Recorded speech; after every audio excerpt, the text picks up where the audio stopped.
Now you're listening to wrestling news that matters, from people you want to hear it from, deep from within the confines of the internet. Covering WWE like no one else, and covering TNA because no one else will. You are listening to the best in the world, Ring Rust Radio!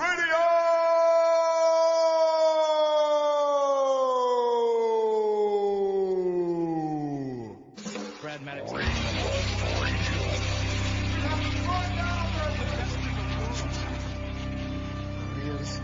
I got 141 and 2/3 chance of winning.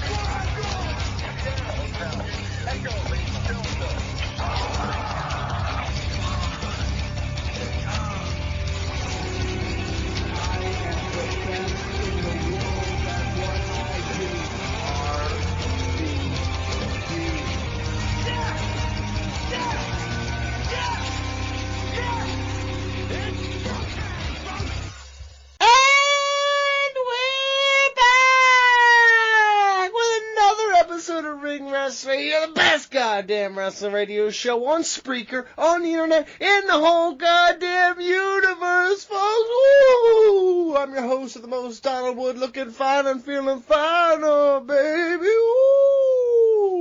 Woo! Mike Chiari, Brandon Galvin, you're here with me today. Mike, what did I shake? Tits. Nope, it was the whole body Rocky run because the 76ers are on the mat, but now they're going to fight out of it. It actually might, by the time you listen to this, we might have already been eliminated. But Rocky loses a lot. Yeah, yes, but he also comes back. He is a perpetual loser, for the record. But he bounces back a lot, you know what I mean? It's not how hard you get hit, Mike. It's how hard you get back up. I actually don't know what the line is. I don't think. How hard are you when you get back up? I am rock solid. Something about getting knocked unconscious, my dong goes fucking hard as a rock, dude. You know how when you knock somebody out, their arms go fucking T-Rex and shit like that? That's my dong. It becomes unruly. my brain is like, I don't know which head to send it to. I'm going with the other one. Mike Chiari, Brandon Galvin. What is this fucking podcast? What is wrong with I really mean this from the bottom of my heart. Somebody said one time that you can never have a second chance of making a first impression, and ours is always bad. So I always took that to heart. It's a filter system. Like, if you can't handle this, you're probably not going to like the rest of it. Uh-huh. But if this is so fucking dumb. acceptable to you? Yeah. If you're like, that's fine. Then you're, one, immature, and two, you're perfect for us. So stick They're around. the person that's immature? Yeah. Brandon, Galvin?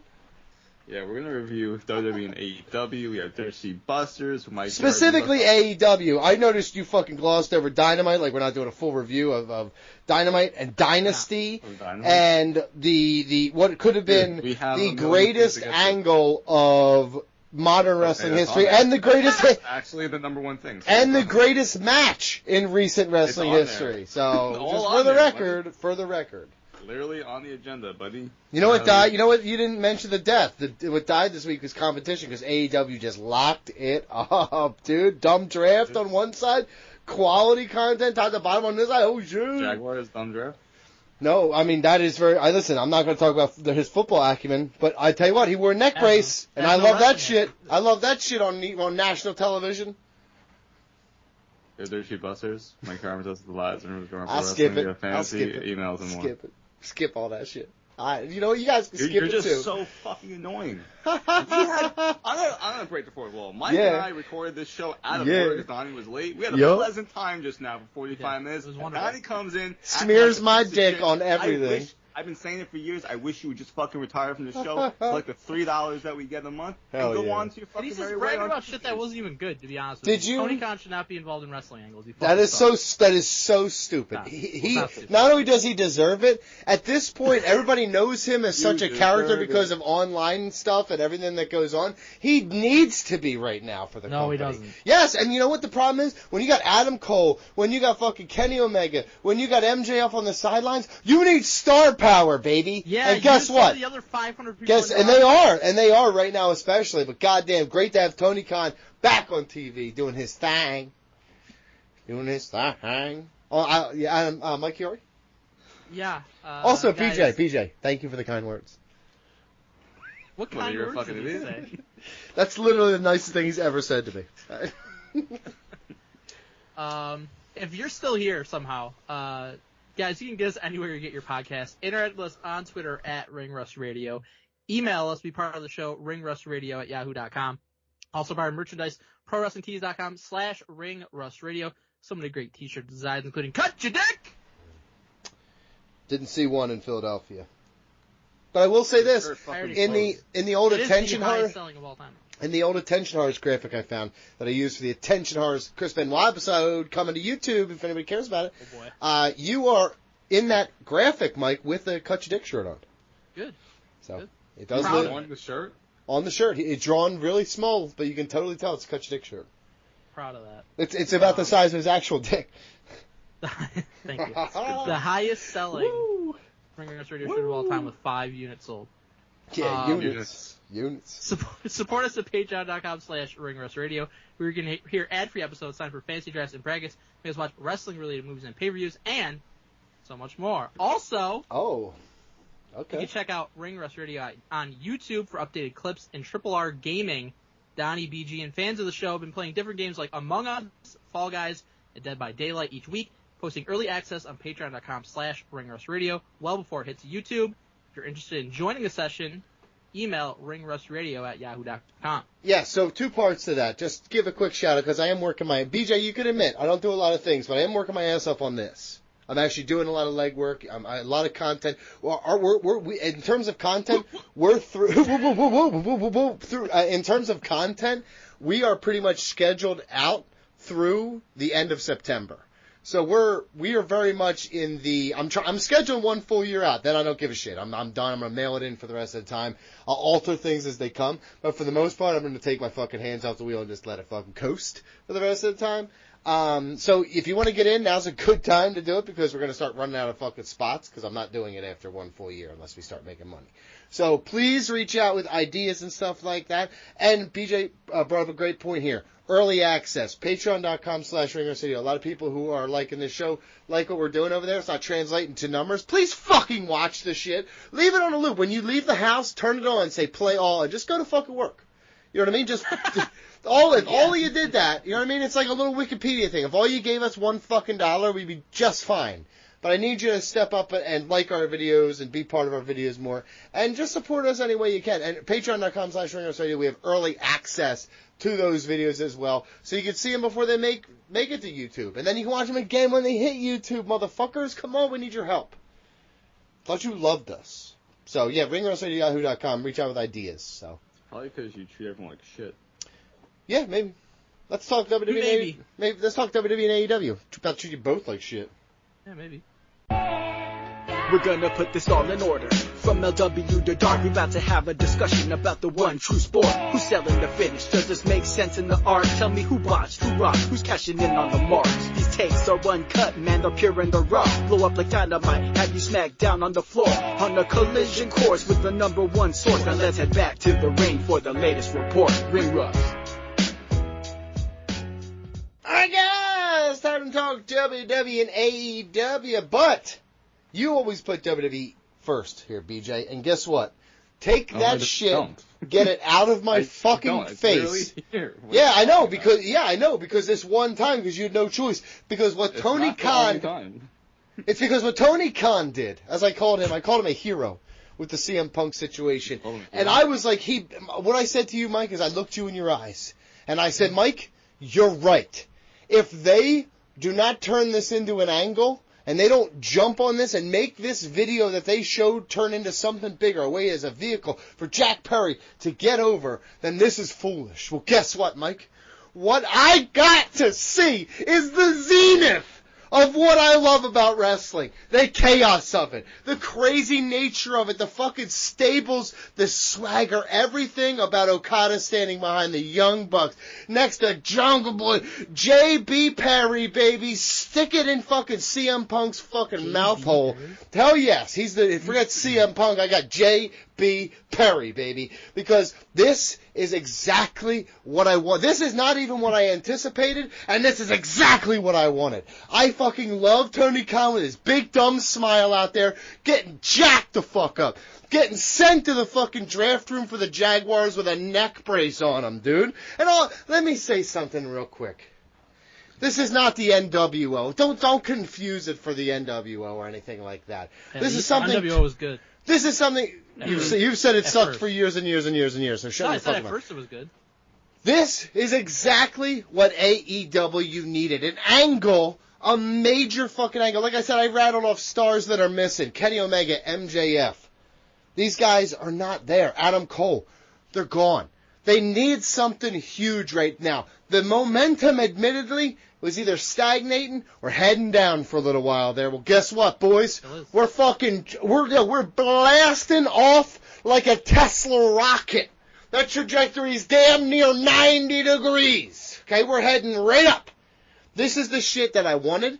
I love the nature of it. I love Tony Khan with the neck brace. And this is what I meant to say. I'm getting a little out of breath here. I'm gonna name someone in particular, and he represents the problem that is infesting the Ring Rust Radio community and the wrestling community as a whole. His name is Andrew Sampson. Listen, guys, okay? I love it. Here's the fucking deal. This is fucked up. You dirty fucking marks who are complaining that he's turning his head in a neck brace. You're getting worked, Jack! I can't fucking believe you guys right now. Shut up, sit back, shut up and enjoy it, okay? You fucking, if Triple H did this, your brown nosing asses would be like, he's a wrestling savant, he just gets the business. And this dude who used to have an E-Fed is living his wet fucking dream, and you're jealous of him. This shit is fun. This shit is entertaining. And if you're not a piece of shit snob and just someone who genuinely enjoys wrestling, this angle was everything you wanted it to be and more. I am so fucking excited for AEW moving forward. This is you said they needed a moment to change. I said it too. They needed a moment. They needed a fucking seismic shift. This is the beginning. You get all these fucking injured guys back. You stack the women's division. Ooh! Yeah, maybe they don't compete with WWE, but as a business, they are fucking more than viable, baby. They are more than viable. Forbes said they're worth $2 fucking billion. Well, guess what? Let's make it Tree Fitty. Forbes just based that off something Melt says, but, you know. Can I read a review from iTunes about Ring Rust Radio? Yeah, sure. I mean, way to derail me, but yeah, fine. This is from April 16th, 2022. 1 star. Fix, please. Tons of exclamation points. Unbearable. This was once my favorite podcast. However, Donald Wood has become so insufferable over the past several years. I stopped contributing on Patreon. I'm changing my rating to 1 star. Do better. Super fitting after what we just listened to. Wow, what a differing opinion? You're not in an echo chamber? You're not surrounding yourself with confirmation bias? Can I comment? I mean, you didn't answer what I just said to you. Like, you hate my opinion or what? In any way. Oh, I formulate my own opinions always. Yeah, sure, I'm sure. So you said this was like one of the greatest things I've ever seen. It was a moment. It was the second greatest thing I've seen this week, and the other thing was also AEW, and it was a match. So I mean, yeah.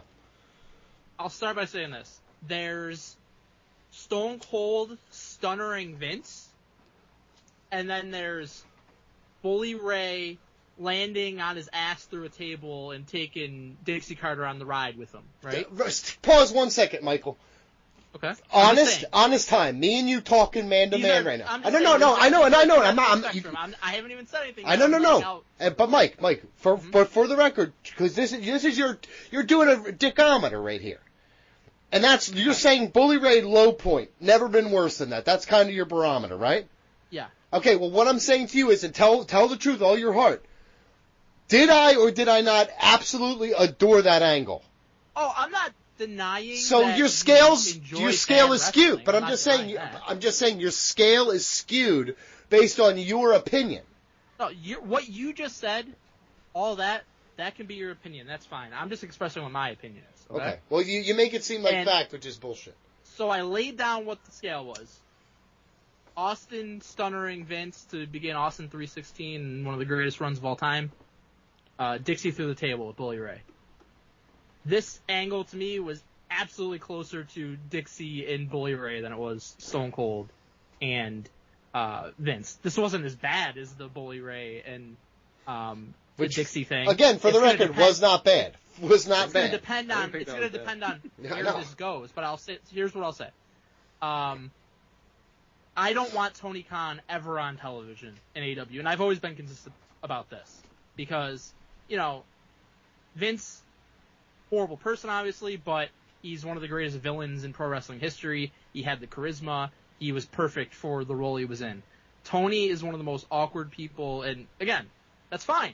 But he's not cut out for being on television in pro wrestling. He's simply not. So I don't want to see him on television in pro wrestling. You had Jack Tunney, who was admittedly a charisma fucking vacuum. Yeah, he was just a fucking figurehead. And that's exactly what Tony Khan's going to be. He was the figurehead. He's not going to be Vince. He's going to be more like, again, an outsider authority figure and my who gets argument janked is he up. shouldn't be anything. He shouldn't be on the product because it's worse. Why? But hold on, Mike. Mike, when you think of AEW, he's the first person you think of. Who gets the most heat in AEW with you? It's him. He doesn't get any heat from me. Yes, he does. You fucking hate him. You call him a Muppet all the time. You make fun of his hair. You're a fucking mark for making fun of him. Why wouldn't you put him on TV? Besides the fact that he fucking sold it horribly and the beatdown was not even good. The Meltzer driver looked like fucking shit. Like it always Not true. does. It's a fucking spike. You love it when the brainbusters do the spike pile driver. You're a hypocrite. Where's the heat here? Because it'd be one thing if the crowd was like, oh, fucking Tony Khan is beloved with them and they shower the elite with booze and are fucking so pissed that they did this.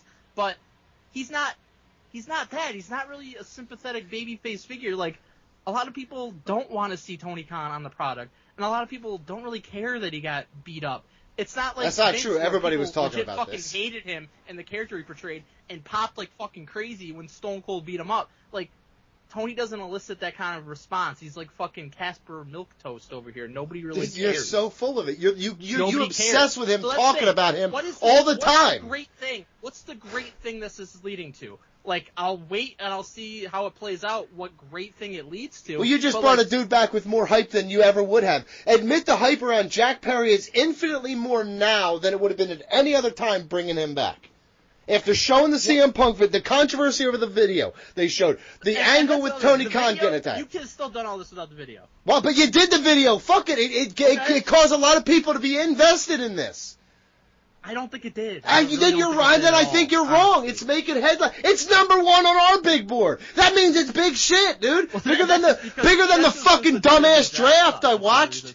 No, it's bigger than the dumbass draft that fucking wasted my time for 2 fucking nights. But here's the thing. What is this leading to? So obviously Tony Khan's not going to be wrestling matches. If he is, oh my god. He's not going to be wrestling matches. He's going to have a team of people on his behalf. Does he have people coming back to?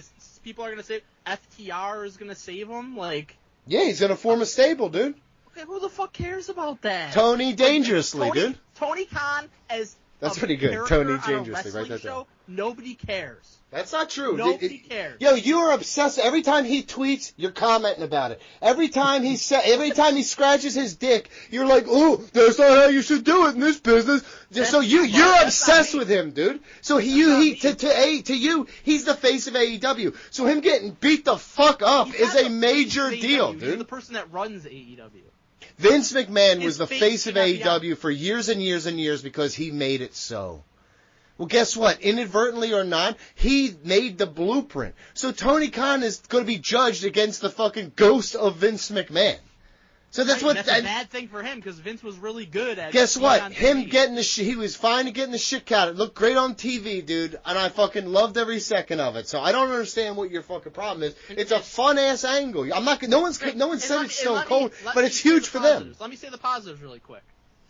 I think that obviously it got them attention, and the main reason it got them attention is that Tony went through wear the neck brace during the the NFL draft, which was great. Yeah, and for real. I'm glad they did that. Don't complain about that, guys, because that's listen. Let's be real for 1 second, all of us. That's the Looney Tunes kind of bullshit that we really just ask for all the time, and thank you. Yeah, that's great. Like camera angles in WWE. Thank you.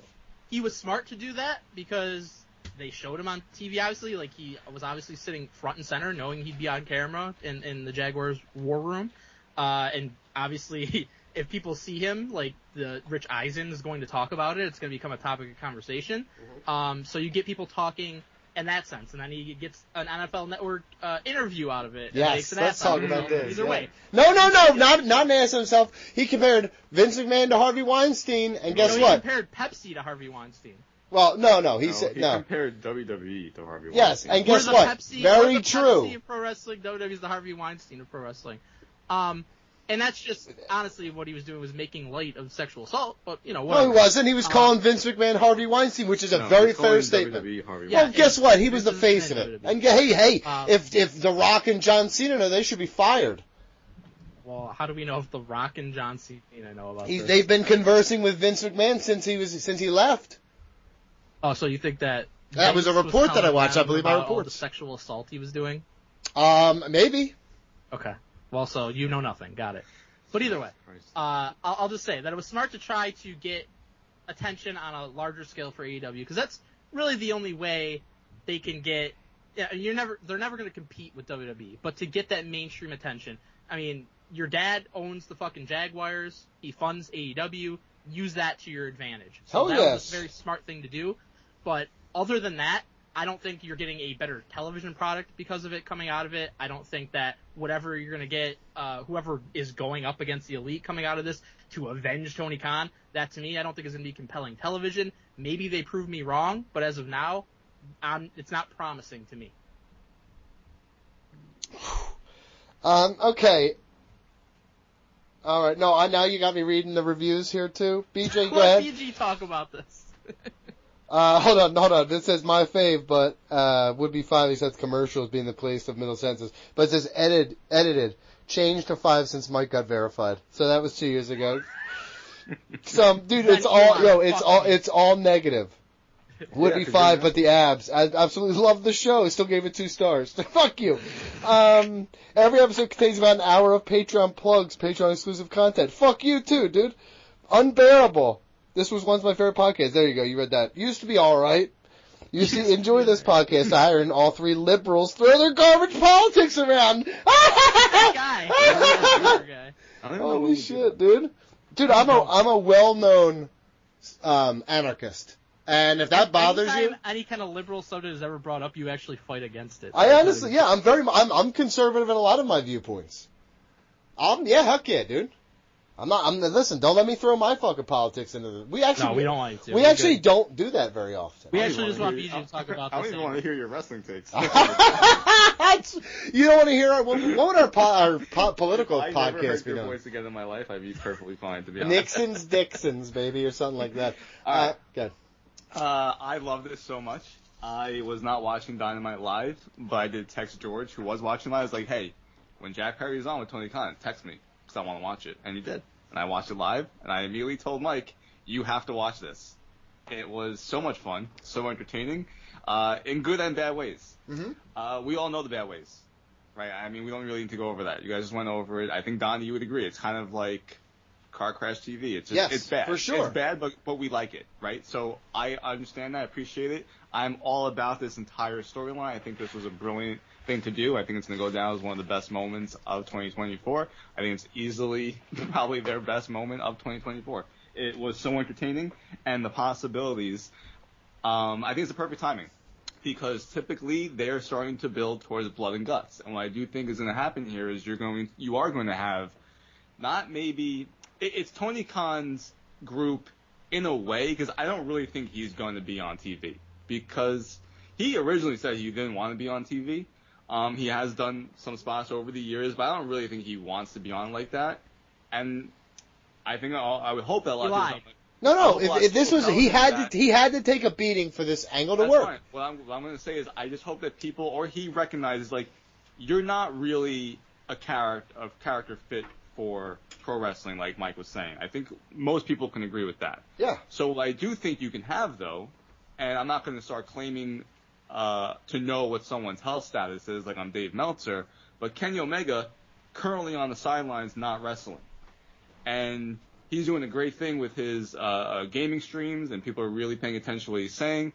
I know he's going to be on television. What I think you can have happen here is it's the Young Bucks on one side of the company as EVPs, and they have Okada and Jack Perry and other heels going up against a Kenny Omega and his side of the company. So you almost have this mini invasion, which over 20 years later, they could do better than WWE did because you have all that inherent knowledge now, and you start building to something like Blood and Guts. And you really lean into, which I've always wanted, the Young Bucks, really, because I don't like the Young Bucks. So the fact that they're EVPs and they're leaning into that and being heels, I want even more. I said to you guys heading into Dynasty, I want them to have like a corrupt referee on their side. I want a whole bunch of things. So yes, take things from like WWE's invasion, take things from the NWO and their invasion, put it all to your own spin, and that does really rejuvenate your company. To me, everything, like, listen, the CM Punk thing, I didn't agree with it. I was shocked that they went through with it. They got ratings for that segment. It didn't hold. But now you do have people talking about this. Maybe they'll tune in. And either way, you have to then continue to generate interest. I think this is always a great way to generate interest.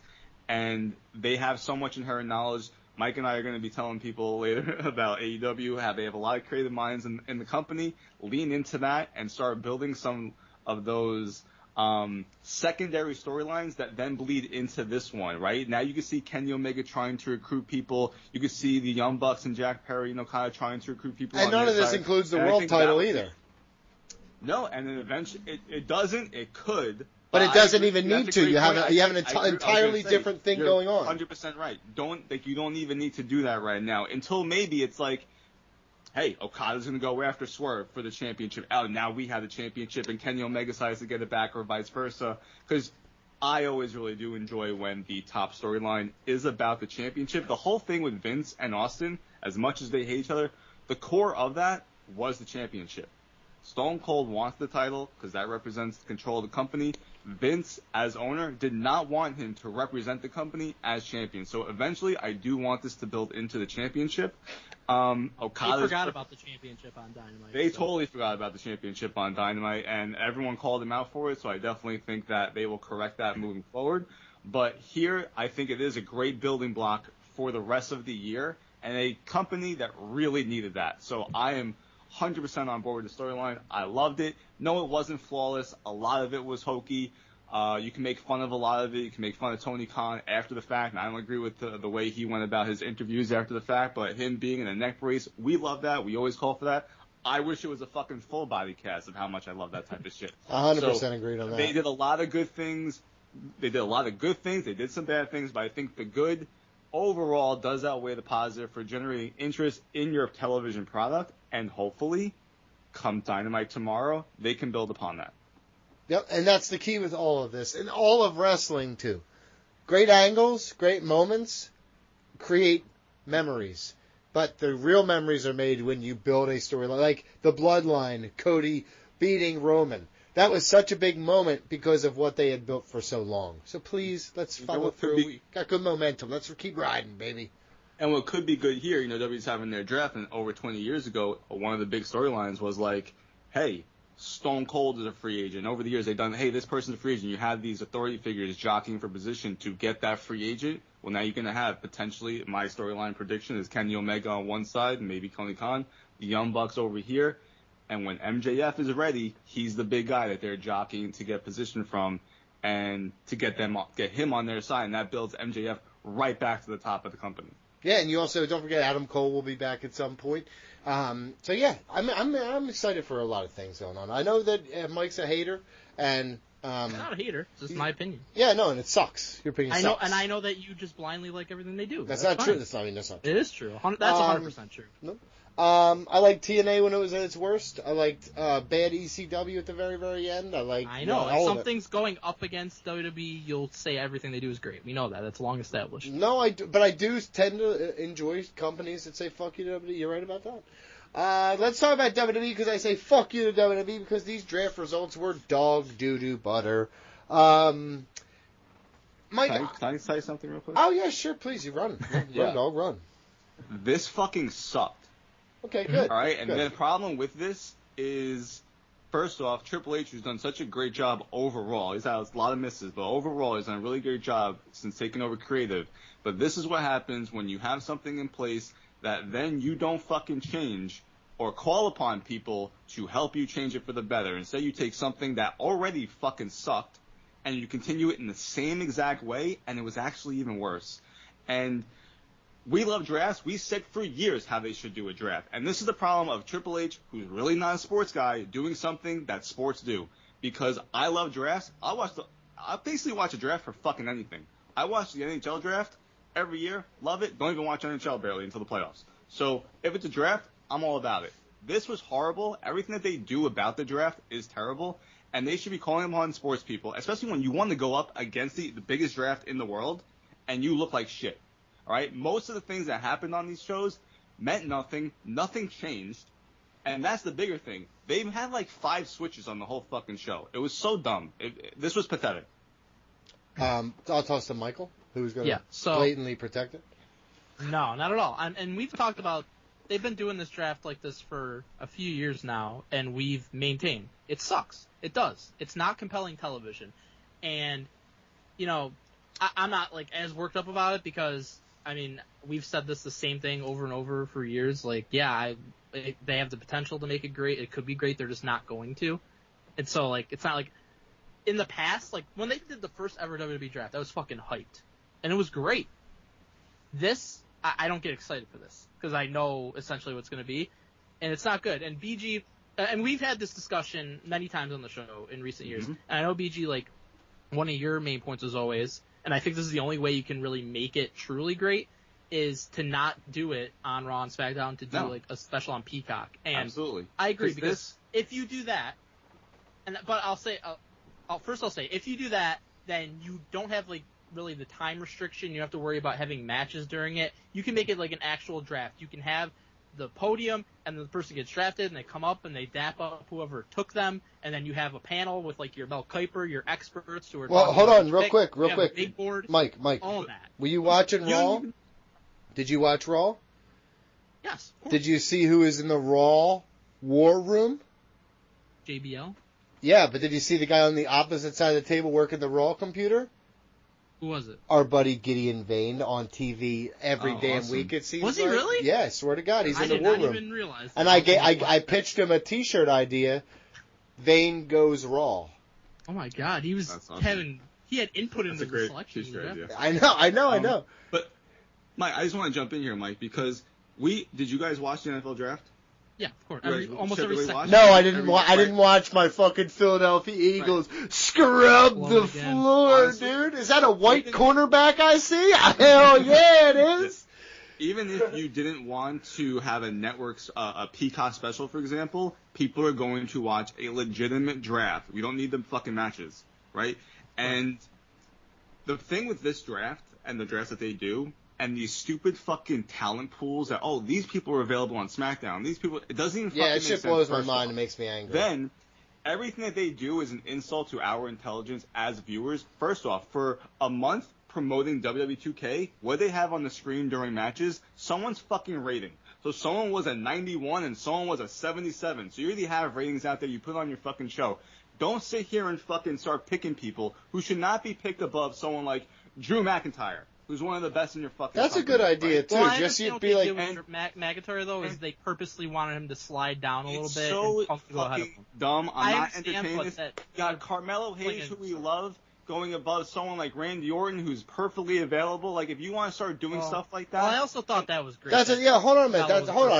Hold on. Now we're getting to semantics. If you want to use, like, as a cross... like branding thing, like here's what 2K rates him as for this year's thing or whatever. Like I get that. That's cool. I'm down with that. But if I'm drafting a fucking league, right? I see Carmelo Hayes as it's like a keeper league. That's fine. Carmelo Hayes is like my guy. Davenport is not, right? And so these things don't make sense. Bianca Belair is number 1 pick. Great. Jade Cargill is not a number 1 pick. She should be, then, in the same fucking situation, right? It just doesn't make sense of what things that they do. So, and that is insulting to our intelligent viewers, and these talent pools don't make sense. They don't know how to do drafts like us, Daddy. What can I say, brother? We got drafts down like a motherfucker. I'm dancing right now. We got them down like a motherfucker. They can't handle it. I think in the perfect world, you would be able to do it on Peacock and do it like a real draft, and that would be the best thing you could do. at the same time, I understand why they want to do it on Raw and SmackDown, because even though it's not good television, it's something you can advertise and people will probably watch just because like they hear WWE draft and they'll watch it. So I understand why they want to do it on Raw and SmackDown.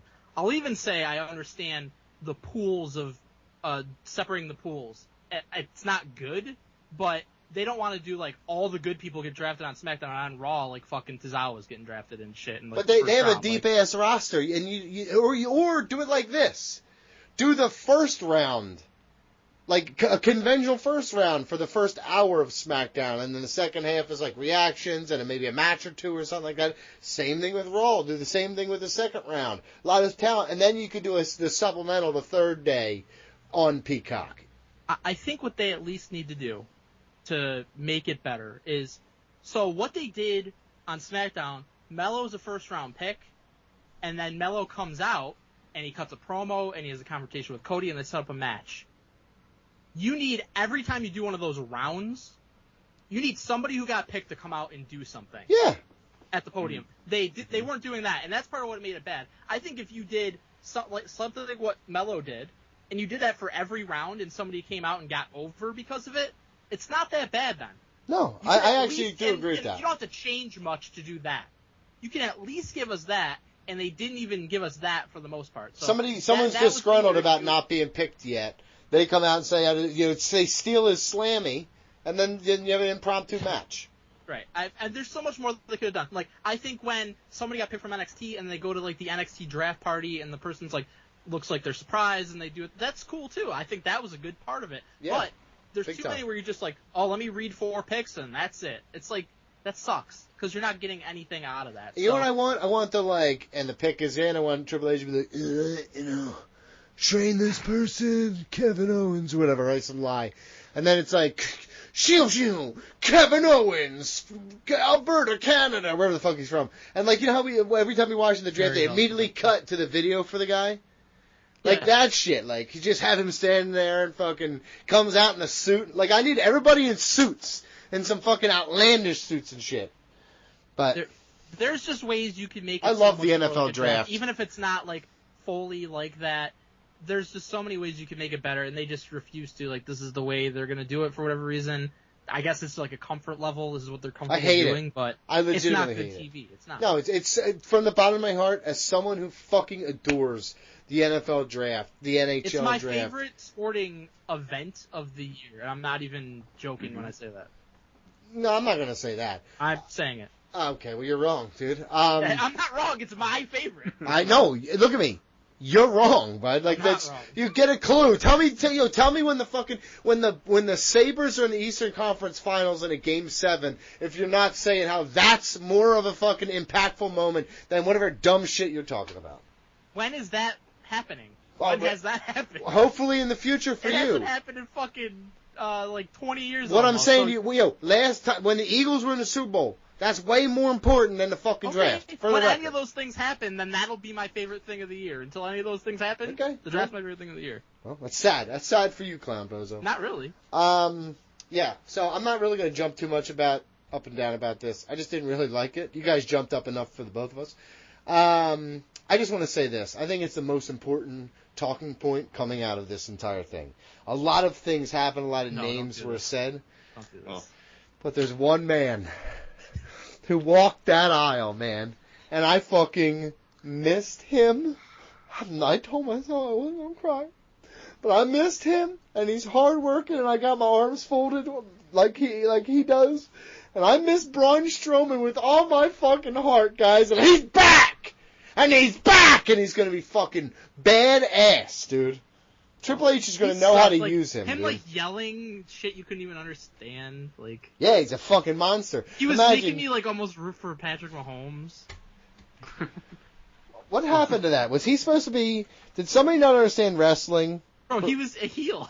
That's what I'm saying. Did someone, like, forget what wrestling was? So here's what Melt said, okay? Do you want to hear what Melt said? Yeah, honestly, there's nobody I want to hear from more than Dave Meltzer right now. Yeah. Here's what Melt said. So, he said... WWE didn't, like, book this. This was a sponsored segment from Prime, and Prime, whoever made the decisions, I don't know if Logan Paul or the company as a whole, wanted a segment where it was like Logan and Mahomes working together because Mahomes is a prime sponsored athlete. Okay. And this is what they came up with, essentially. But it doesn't make sense because Patrick Mahomes is fucking babyface in Kansas City. Hold on. Yeah, I was going to say, and so Patrick Mahomes, Kansas City bizarre. Chiefs quarterback. I mean, he's a heel in my heart, but in Kansas City, he's not going to get. Hey, Mike. You know that gif of the black man holding the white man's hand and it says, like, peace and unity? Right now, that's me and you. Yeah, it's just the same looking ass dude, just two of us. But we're just literally, fuck Patrick Mahomes, fuck Kansas City Chiefs. Love Andy Reid. Agreed. Fuck everybody else about that. I like Andy Reid too. I'll even agree on that. Yeah, I know. We're bonding over this. But yeah, Braun Strowman's back and I'm thick for him. Absolutely thick for him. I mean, Triple H hasn't fucked up too much stuff. Number one, most fucked up thing he did, bringing back Braun Strowman. Number two, the draft. No. God, here's the thing. Braun Strowman's going to come back, and maybe he's the one who beats Cody. Yeah, that's what I'm talking about. Yeah. All right. Anything else about the anything you wanted to reference? We say Becky Lynch did win the championship. We didn't really talk about that because that was last week. Yeah, none of us picked Becky because we didn't know if she was actually going to be in the Battle Royal. Yeah, can I just jump in real quick and go first? Sure. And I'm not going to name names, okay? I wouldn't do that. I'm not going to put anybody on blast. Do it. But Andrew Sampson again, this motherfucker, okay? This motherfucker on the Facebook page, he makes me regret, because listen, I had to get back on Facebook because I'm buying my motorcycle now, so I'm on Facebook Marketplace. You're on Facebook? Oh my god. Oh, yes, but it's... Oh, is this my dad? Where you promised you would never be on there. Well, here's the thing. You're not a man of your word. You know, Mike, can I tell you the truth? New information came to light. The truth is, Facebook Marketplace is an incredibly awesome thing. Also, it's a double-edged sword. It could be one of the worst fucking things in the world. But it's also awesome to kind of buy things without the middleman. So there's a lot of really nice cars. I found my truck. Like, there's a lot of great things on there. You'll trust me, for that it's worth it. But just don't sign up for the Facebook group page because I post all the YouTube stuff in there. Oh yeah, I'm just kidding. Just sign up. I'm just joking. It's really fun. But I get the alerts all the time. So now I'm like clicking into there by accident or I'm going in. It's just. Unfortunately, Andrew Sampson's over there crybabying that it's not Liv Morgan, and he's missing the point that Becky Lynch is a certified fucking top star, and it's going to mean more when Liv does beat Becky for the championship than when she just wins it and overcomes no true adversity. If anybody agrees with that point, it's the guy that made it. His name is Mike Chiari, and I said I was picking Nia because I didn't know Becky was going to be in it, but because it's better if Liv doesn't win the title immediately and she actually has to work to eventually win it. This is the same principle, but it's actually even bigger than that because it's fucking Becky Lynch. So it was absolutely the right move to not just put the title on Liv. She hurts Rhea and then the fucking next week she's champion? That makes no sense. This is way better. No reason to complain about Becky Lynch winning. I mean, she hasn't been champion for years, and like this is how you become a star and maintain your stardom. But you have to win matches. Would you rather Liv win a battle royal to become champion or have an actual program where she has to beat Becky Lynch? Like, what's more star-making? Easy. Becky Lynch just lost to Rhea at WrestleMania. She wins in this battle royal. Liv looks strong. Now you have Liv fucking around with Dom behind the scenes. I saw the little clip of her fucking walking out Dom. All this is great. That's one thing WWE's done very good. Is to hide the shit in the background. Like, they always have this shit going on in the background. Yes, 100. It's so easy to do that. Be like, hey, I have this program. Let me slip this one behind it. Just do that like once a show. So much better. So, and also there's stuff like that is what goes viral online. People want to follow along like it's a murder mystery. Woo! Scandalous over there. But yes, from the bottom of my heart, you're doing two things here. You're building Liv to Rhea and now Liv to Becky. And when she does beat Becky and Rhea comes back as a face and Liv takes over Judgment Day and Rhea's the face coming against them, I don't see how this isn't the best course of action. And honestly, I feel like people are just trolling now or hating to hate Becky Lynch, and it's sad. People have been hating on her. That's sad. That's sad though. It's very sad, and honestly, it makes you look uneducated when you do that. Well, and all the part of it is like Liv's fan base is like fucking rabid. For You mean whatever reason. horny? Like, You were looking for the word horny. I think sure. you fucking But, slipped like, on the banana and missed oh, it. if she doesn't win a fucking match, it's like the end of the world. She was final 2 in the fucking Royal Rumble. She was final 2 in Elimination Chamber. She's all over the fucking title scene. Like, obviously they're building towards something here. Use some common sense. She's girl Daniel Bryan. Also, did you see that Girl Shield was a thing? It was Summer Rae, Paige, and somebody else. I didn't see who was in the background. I just couldn't believe Summer Rae was in Girl Shield. Summer Rae. I mean, that's what it was. It was Summer Rae, Paige, and they were cutting promos. It was like video, yeah, by accident. I didn't even book it. Last minute, bro. She just showed up, dude. It was one of those. I got booty called. So yeah. So any other comments about what you saw? Who you're excited? Braun Breaker on Raw is, I think, a good move. Yeah, I think really the only things of excitement per se are like seeing who got called from NXT. So like Braun, Carmelo, I think both of them getting picked early. Like Carmelo, I loved what they did with him. I think that was like the best thing of the draft was make him a first round pick. You're establishing that he's a fucking future star. He gets that first match with Cody, has a good showing and a loss. It's the same way he was introduced in NXT because his first match in NXT was against Adam Cole when he was the guy there, and it was a showcase match. Didn't win, but you're signaling he's going to be a top guy. So yeah. I like how they're positioning him. Dragunov in the main roster, cool. Dijak, which he fucking got drafted after Raw went off the air, which is don't get me fucking started because there's nobody who defends Alba Fire and Isla Dawn more than the man in front of you right now. I absolutely adore Alba Fire. First off, she is fucking amazing in the ring, truly a fucking women's wrestling phenom. And I think that this Isla Dawn, the combination of them being creepy and shit like that, there's so much there. Do fucking something, man. I don't know why they fell so out of love with them. I think Kiana James getting drafted was weird. Like, she has a lot of talent and potential, but would you not want to give her a run with what color is she? What color is she? Scene before you call her up? Green and goose shit, dude. Just a weird decision. I feel like it's kind of stuff that gets people buried on the main roster. I hope not, but you know. The other big thing is once again our tribal chief being very selfless. And he withdrew from the draft, so others can have some shine. So I just want to acknowledge our tribal chief, Roman Reigns. Can you imagine? Let me say something to you. BJ, this is to you, but this is really to every one of you cucks who was at the fucking WrestleMania, who threw your fists up in the air with your one finger up there, acknowledging another man. I saw you doing it.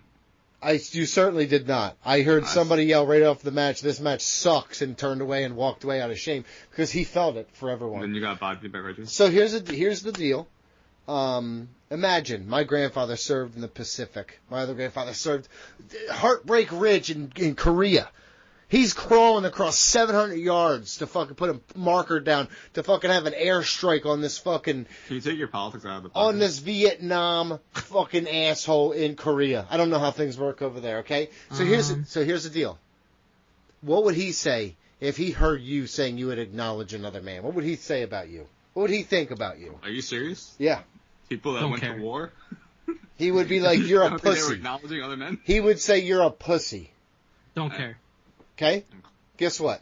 I don't acknowledge him. In World War II would not say I was a pussy, so. Yeah, right. Till you turned your back and he'd be like, Linda, you're such a pussy. Is that your grandmother's name, Linda? No, it wasn't. Damn it. I thought it was, how close? Very wrong. What was your grandmother? What was his wife's name? Eileen. Damn it. That's a good one. Come on, Eileen. Yeah. I always thought it meant shooting spiderwebs, but it doesn't really. What else? Is that it for the draft? Yeah, draft fucking blue. Yep. Yeah, okay. Carmelo Hayes is amazing. All right. Let's talk Drew about and Punk segment was awesome. Yes, that was awesome. I will say this: Drew McIntyre has been. Listen, CM Punk is CM Punk, and I hate his face and all the things he does. But his promo, he's a great promo, right? Always has been. The Rock said he re-signed Drew McIntyre. Drew McIntyre is going toe-to-toe with him. It is, what was it, Don Fry and, what the hell was that guy's name? The Japanese dude. They just stood in the middle of the ring. They just punch each other in the face in pride. That's what it felt like. Drew McIntyre is holding his own. Takayama, by the way. He's holding his own against him here, and I fucking love it, dude. Drew really is. Drew's the face for me. I don't give a shit. He's my face in this thing. I don't give a fuck. Fucking awesome. Let's talk about real quick. Bryan Danielson versus Will Ospreay. I love going to the Philadelphia Museum of Art. It's a thing that relaxes me.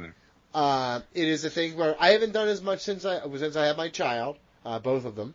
One of them might be not mine. I'm not sure the way I phrased that. I love going in there and I love experiencing art. In terms of wrestling, what we got between Bryan Danielson and Will Ospreay is art. As Mike would say, cinema. This is cinema. Okay? How is Cinnamon? She's doing really good, thank you. Tomorrow is 8 weeks, but she has been walking. She has steps to our bed. She's doing great, so thank you for asking. Yeah. She's doing as great as this match was. Yes, and listen, I'm not going to go crazy like Dave Meltzer. How many stars did he give it? 6.5. 6.5 stars, okay? I thought he was giving it 7 for sure. I thought it was going 8. I thought he was going to break the scale and go one higher, but he did the right thing here. This is the second greatest match in wrestling history. This is the second greatest match in wrestling history. For you or for Meltz? For me. It is the Okada and Omega. Oh my. Okay. Which one? The one that got 7 stars. Okay. Duh. Because Meltz told him That's the greatest one. Duh, dude. That's why. Is that the Third, one the parking lot brawl, Santana. No, that was just 5 stars. That's a great match. Great match. Donnie, yes. Is the 7 stars the one when the spot I love where Kenny Omega just falls to his knees before the Rainmaker? Is that one? I'll have to go back and look. Okay. They get jumbled up. He doesn't know. It's not really his favorite. They get jumbled up. They get jumbled up in my brain. He knows. I got to tell you the truth. It's a lot like the Ric Flair, Ricky Steamboat trilogy. Sometimes I get the shit that happened in the wrong match, but it's okay. Can I answer your question? Sure. Yeah. Legitimately. 100%. I'm nothing but honest. If I'm one thing, it's honest. Yeah. This is gonna be bad. I know you're going with Meltzer's star ratings. To Donald Wood, do you think this is the best match I will say this. That's ever taken place in wrestling? No, absolutely not. I will say this, and I'll be, listen, you know me, I am an AEW guy, and I genuinely love these two guys, and they're very different styles, and I think that's one of the reasons why this worked so well. I also think that Bryan Danielson may be the greatest wrestler.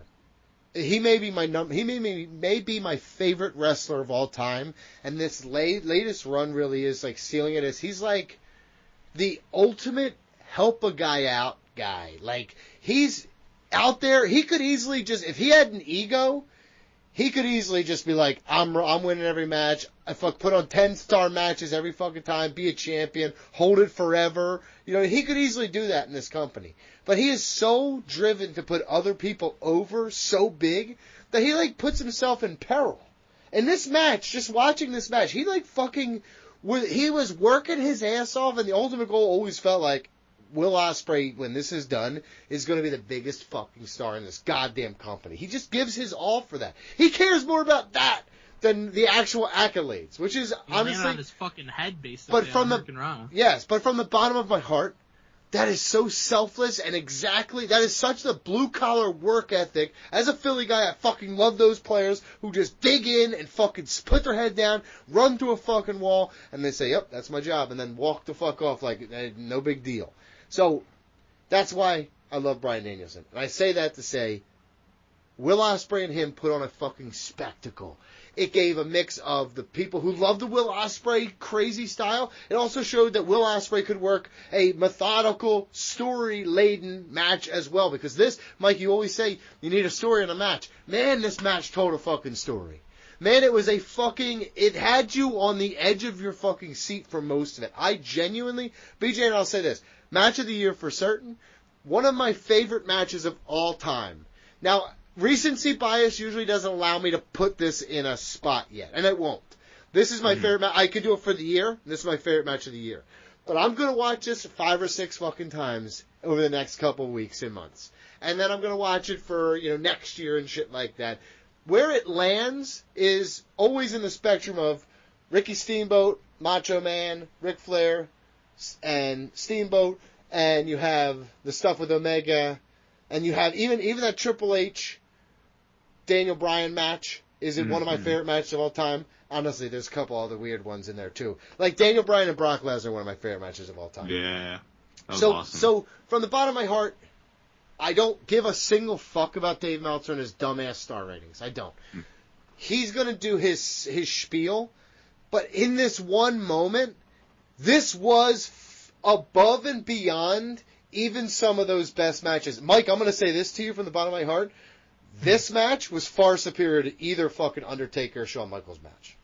I know the magnitude. Listen, I know the magnitude of it being WrestleMania. AEW doesn't have that stage. From a match perspective, these two dudes are better at their craft and were better together on that night. That's how much I fucking, and I truly love those matches too. They're good, really, really good matches too. Not 5 stars, but they're really good. Yeah, that's fine. Danielson Ospreay is obviously a spectacular match. Like, no question. Like, you know what my qualms are with AEW and their match types at times. Like, but I never take anything away from most of these guys just putting their bodies on the line and just fucking, beating the shit out of each other. That's what we got in here. And also, Danielson's one of my favorite wrestlers in ring of all time too. And he's been great in AEW. He was great in WWE. He's been great in AEW. He puts on a fucking awesome match pretty much every time he's in there. And him and Ospreay had great chemistry. The match was awesome, no doubt about it. In terms of, like, greatest match of all time, I mean, I expected nothing less from Dave. I think Meltz, that was going to be his talking point, like, before the match even happened. He decided, like, that's what he was going to say. He just expected a fucking banger. Sure, I'm sure he did, but he knew what his narrative was going to be too. But for me, like, it's not on the radar for me as greatest match of all time. It's certainly in the match of the year conversation, I think. But I need the stakes. I need, the story going in. I need all that kind of stuff because all of that plays into a match for me. And that's why I favor a match like a Shawn Michaels versus an Undertaker than I would over this. But that doesn't take away from the in-ring work being spectacular and both these guys being incredible at their craft. I don't take that away from them at all. In that sense, like you're boxing. Me as a wrestling fan, what my preference is to have something grandiose and to have all the stories involved and to have high stakes in the matches. And this wasn't necessarily that, but just in a vacuum of being a great wrestling match, this was that. But that was the fucking story. Like, you loved boxing in the 80s. Understand. I want to be a better wrestler than you. No. You loved boxing in the 1980s. And the idea was... I did not love boxing in the 1980s. I wasn't fucking alive. I'm sorry. You love boxing from the 1980s. You love boxing. I know that. We both have... Boxing is not wrestling. But no, you're right. But the idea of boxing was you just have the two best dudes going against each other. Title or not, it was the idea of this super fight. The idea was your two best going against each other. That was the story of this. The best maybe ever and the best of today. I know, but that's combat sport. I know, but wrestling is still a combat sport at its core, right? That's what it's for you, but that's really what it is. It's based on the matches, winning and losing, championships. It's based on combat sport. Because you take away that for most things. And yes, WWE, like UFC wants to build a story around their matches, but they are just putting two of the best in the fucking ring, and the story is who can come out. That's the story. Like, so don't discount that this had a story because that was the story. If there was a boxing fight that was great in the ring and also it had an incredible story, then I would like that more than just the incredible fight. And you know what? That's fine. That's totally fine. That's what I said! No, but it's not. No, because you're discounting that this didn't have a story. You act like this didn't have a story. The story was the two best guys going against each other. It's just not, for me, one of the greatest matches of all time, and I'm discounting it. You're discounting. You're being ignorant. Okay. Just totally ignorant. Brandon Gallon? Unbelievable match. Two of the best in the world. Two of the best ever in ring. John, I love D-Bry. Love Will Ospreay. Fucking incredible. The thing is, like, immediately the aftermath of the match is you do have the sentiment online. And we, it's just natural. We are going to see what people are saying, right? And so you have people like Dave Meltzer, Brian Alvarez, but then just a lot of people saying greatest match of all time, greatest match on American soil. And my immediate thought while I was done watching this match was not that. To me, I don't think this match, and again, I know it was not on American soil, but Ospreay and Omega last year at Forbidden Door, I thought was better than this match. Right? So everyone's going to have their own opinion. I just think that this took a whole nother level of hyperbole that I am just not on board with. I know, Donnie, you were kind of playing the role of Dave Meltzer of like the star ratings and going by what his star ratings are, and you said like it's not the greatest match. Like it's not. You might go in a few years and think that way, which is totally different. I think we can reflect that. But to me, just the immediate reaction to this match was this is not the best match ever, and that was narrative heading in. Like Mike was saying, like I think Meltz did have his perspective already set in stone. This is what Dave is going to continue to do with Ospreay. Ospreay is his new like handpicked guy. Omega was his handpicked guy for years, and he did that, and now he's going to do it with Ospreay. And I'm again not saying that he doesn't have great matches because he does, but I mean you're doing a disservice to him by like trying to put this narrative out there every time because it's going to make people push back against it, or it's going to make people who are like AEW fans be tribalistic about it and be like, WWE fans are very tribalistic. Don't even, dude. Sure, both sides are. Listen, everyone is tribalistic at this point. Or many people are for no reason. I'll say that. But I'll say like this. Here's the thing. This match delivered, right? That's the big thing. Like you have high expectations for such a match, and they met those expectations, which I think is the most important thing. This put Dynasty, which is a brand new pay-per-view for them, on the map immediately, right? I think that FTR and the Young Bucks had a very difficult position to have to follow this. I thought they did a good job having to follow this with a ladder match. Their match was really damn good. Sure. But it wasn't this. Of course not. But what I'm saying is, like, no match would be able to follow this, so if it wasn't going to main event, which they wanted Swerve to be able to main event when he's going to win championship, they did a good job of it. It's not going to be the opener, because that would really set a tone for the rest of the show that you can't follow. I thought they did a good job of the placement of this match, to have the Young Bucks and FTR in the ladder match, with Jack Perry getting back involved, and then people were looking forward to that. I thought they did a great job with the placement. Dynasty, again, I would say AEW pay-per-views are just too long. They don't need to be that long, especially now that you're going to basically a pay-per-view every month, essentially. They don't need to do this. I hope that they cut back a bit. And we said that heading in. But this match delivered for a brand new pay-per-view that they can now establish, and they'll always have this. As the first fucking Dynasty had, if you want to say it's the greatest match, great. If not, it's one of the greatest matches, one of the greatest in-ring spectacles that you can see. We have that here, so they put their stamp there. Danielson, we don't know how much longer that we're going to get from him, so we should enjoy every match that we can get. Dude said he's not retiring ever. Right, yeah. But he's only going to wrestle here and there. That's fine. That's totally fine. But he could do that shit till he's 65, 70. You cannot, I don't know if you'll be able to do a thing like this, right? So this type of match delivered for what might be one of his final massive match. I mean, this is a dream match, right? So they fucking delivered. Will Ospreay. I'm just going to say this. I didn't really care for the ending of this match, of how they went. I didn't think they needed that angle for this match. With the shoulder injury or whatever? Yeah, I didn't care for that. But as far as this being the greatest, I mean, I saw Meltz and like Alva immediately tweeting like, "This is the greatest match in American Soil." I'm like, no, it's not. Like, I can rattle up a whole bunch of matches that are better in my opinion. Maybe in retrospect. For me, Daniel Bryan and Triple H is absolutely better than this match. I disagree with that. I think Ciampa and Gargano we went to was better than this. That's my opinion, right?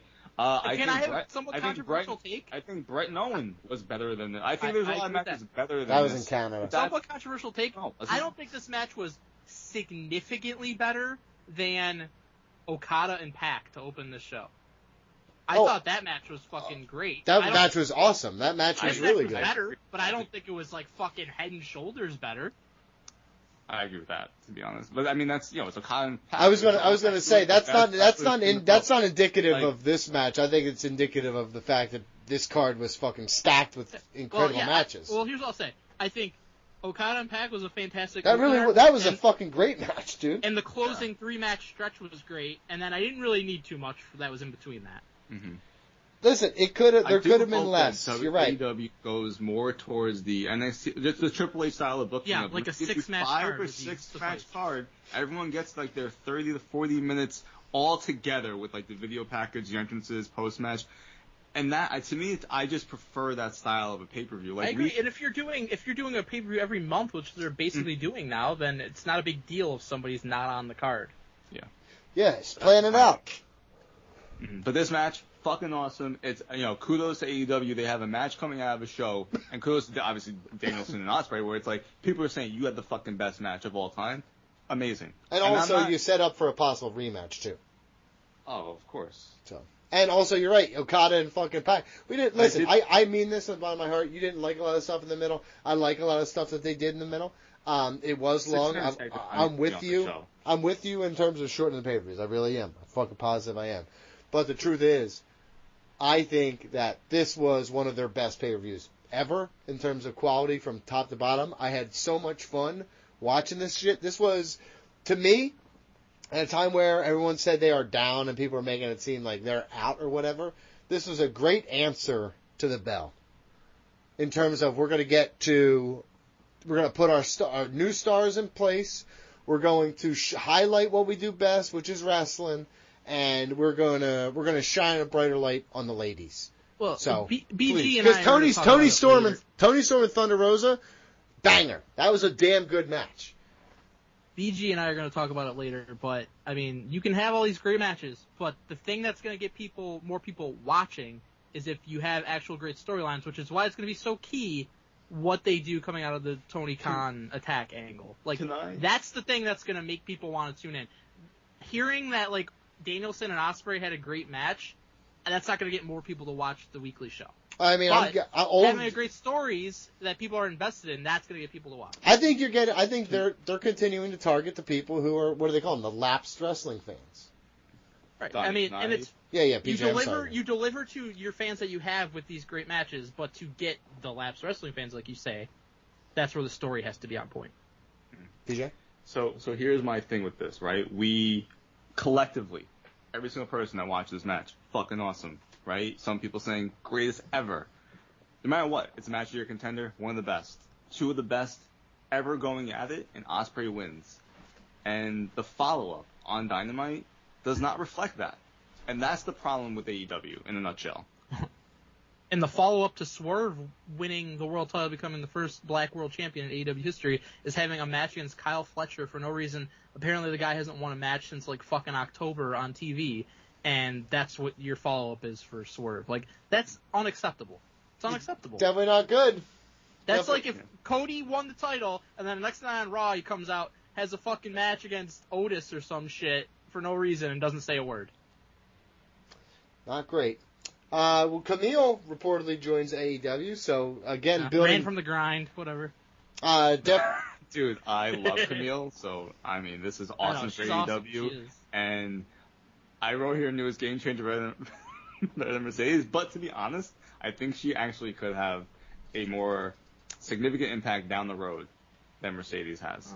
I think Camille could be their next Jade Cargill. That's fine, but Mercedes Moné is different than that, though. That's not what she is. But she has not been what they. Well, I mean, they're not handling her properly at all because her strength is having matches, and maybe she can't wrestle yet, dude.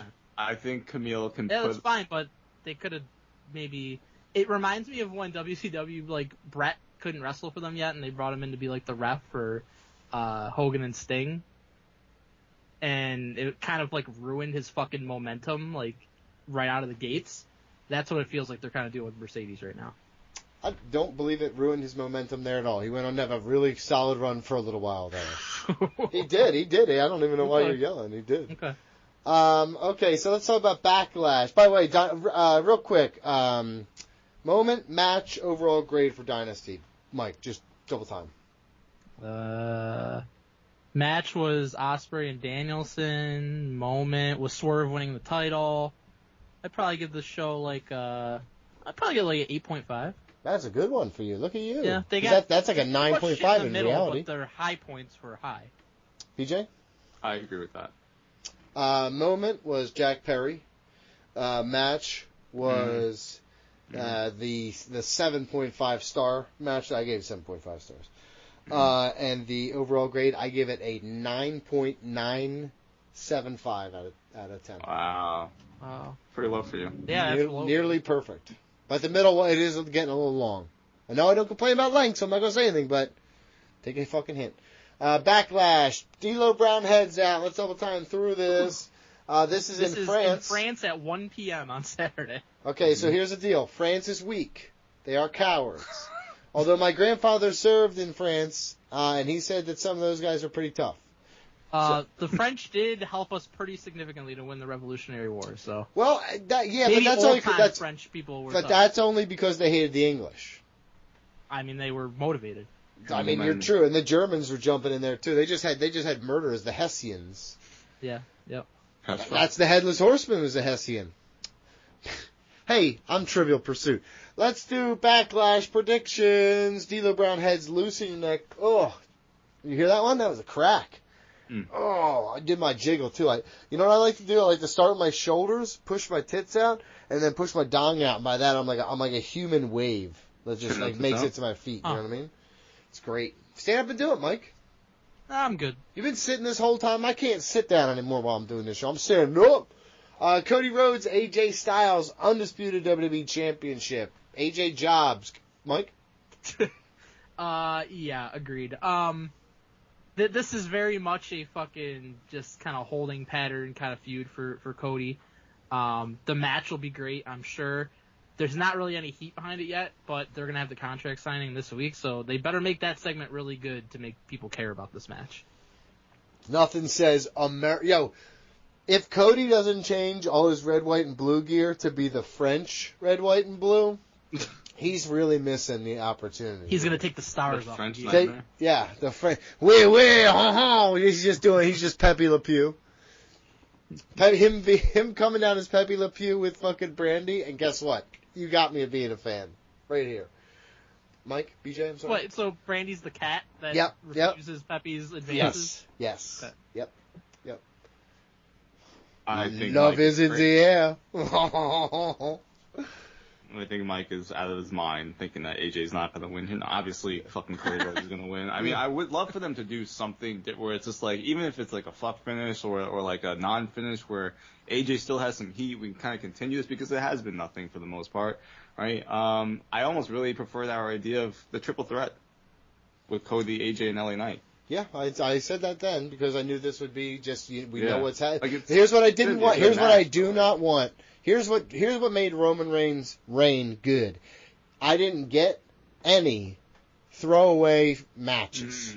Right. This is 100%. They're gonna make a point of having Cody be on every one of these pay-per-views. I get it, but I'm just saying you can also do that by telling a better storyline. Or here's the thing, and I'm not saying, look, you could have just Cody Rhodes, AJ Styles, like have friendly shaking hands and shit, and he's like, "You've been a good little wrestler for a few years now, man. I'm gonna welcome to the big leagues or whatever." And just AJ's like, "The fuck did you just say to me?"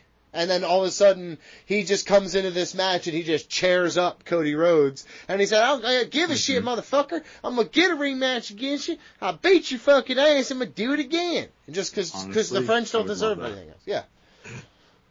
Okay, Damian Priest versus Jey Uso. Jey Uso is super popular, but Damian Priest just won the championship. I feel like we got to go with Damian Priest.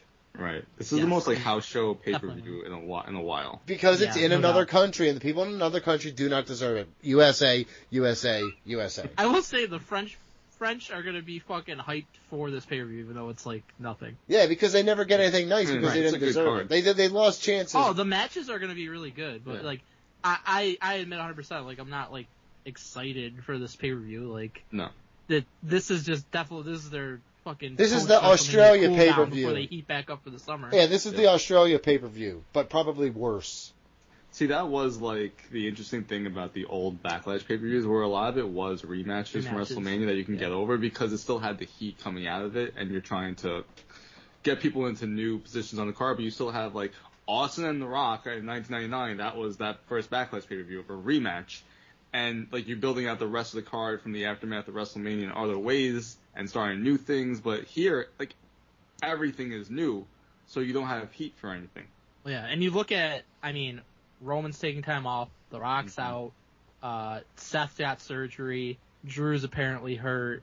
Punk's hurt.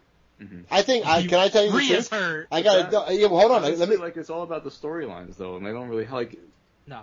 Let me say something to you because I actually seems like he's feuding with Logan Paul more than he is Damian Priest at this point. I believe this that was is on Raw. Like I have no.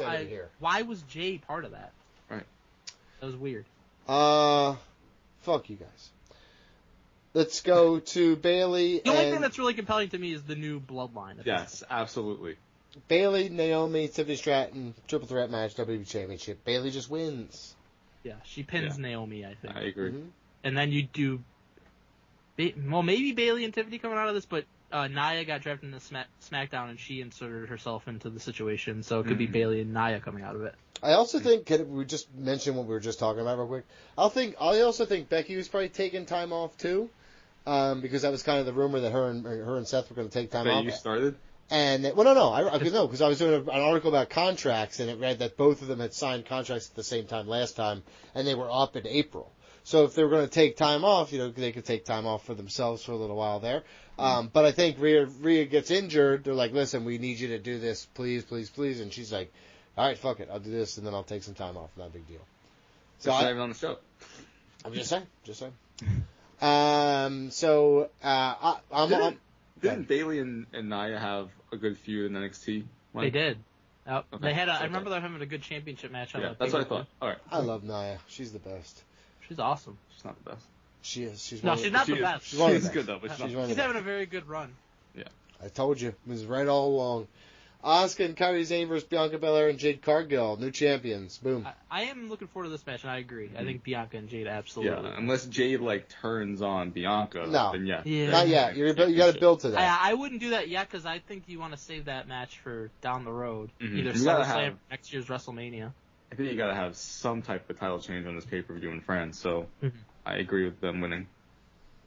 I think them just kind of running roughshod over the tag team division for a while would be fun. Yeah. No, but there's no tag team. No one's gonna be able to go up against. That's not true. There's fucking Isla Dawn and Alba Fire, and if I see y'all one time, they just gotta build them up. Yeah. Or they gotta make them convincing. It's not hard. It seems like it's very hard for them. Yeah, I know. You're right.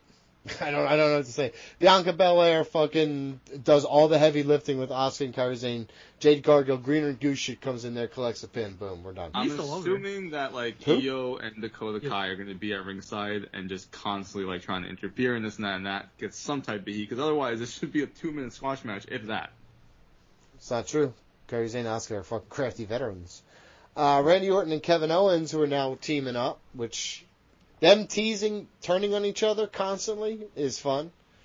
And Solo Sikoa and Tama Tonga. Tama Tonga showed up. We didn't really talk about that either. He is looking. He shaved his face. Yeah, we definitely talked about it. We did not. We have not been on there since he debuted. Yes, really? We were. He debuted at the SmackDown after WrestleMania, and then we were on the next week. Are you sure? I could have sworn that we spoke about Tama Tonga. Yeah, we definitely talked. He's been on for 3 weeks now. I don't know. I don't know how time works. I think he's been presented very well to be just a fucking ass kicker. We weren't on to discuss the MFT, which no one seems to know what the fuck this means. Yeah, I still don't know what that means. And it's pissing me off. Donnie, do you know what it means? Well, no, my fucking tribal. I thought it was my fucking. But Solo says my MFT. So the M cannot be my. It can't be my. It's not. What is it again? MFT? MFT. Yeah. Motherfucking Tongan. That's what I thought say, too. But my motherfucking Tongan. Yeah. Anyways, I love this fucking storyline. To me, it's still the most compelling storyline in all of WWE. I would really enjoy for Jacob Fatu to debut here and screw over Kevin Owens and Randy Orton. Now, that would be a little bit kind of sucky for Solo and Tama Tonga because they need the help. And so I would also would appreciate them just to fucking win clean and really establish themselves. Or something. They kind of use dirty underhand tactics. And then you kick this can down the line a little bit, and then you get the debut next time, at the rematch in America. I'm predicting that Jacob Fatu shows up here in a hoodie.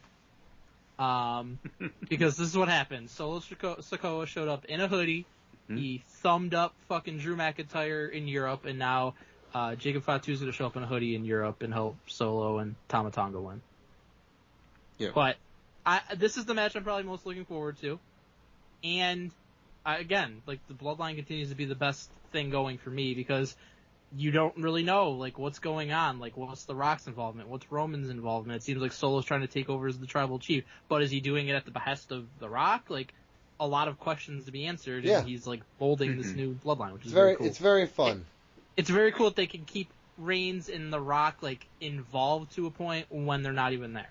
That's what you should be doing. Holy shit, that's what you do in a movie when the characters are on screen. Also, just kudos to everyone's role right now, right? Solo has done an amazing job as the forefront person. Paul Heyman basically being terrified of Solo and trying to be, the voice of reason, essentially, to Solo for Roman Reigns and the entirety of the Bloodline. And Solo he is a completely different type of quote-unquote tribal chief or leader than Roman Reigns is, because he is just completely sadistic. It's the Roman Empire.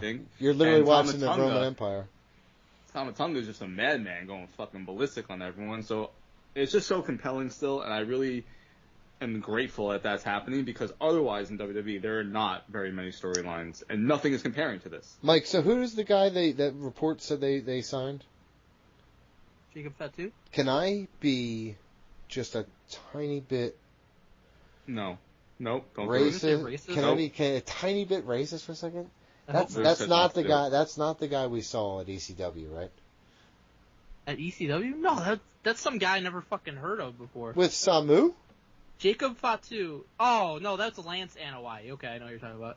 He is part of the family, but no, that's not him. Oh, Jacob okay. Fatu, Okay. Jacob Fatu's, he was like MLW champion. Yes. Okay. Big guy. He's a badass. He's the big motherfucker. He looks like almost a little bit like Rosie, but super agile. He seems like he's gonna be fucking incredible. Yeah. Mm-hmm. I did see. But him. Lance Anoa'i was he appeared a couple times in WWE. Okay. All right. Okay. Just making sure I'm the problem. I'm confirming that it is me. Yes, I am the problem. So who wins that match? You said the Solo Sikoa and Tama Tonga.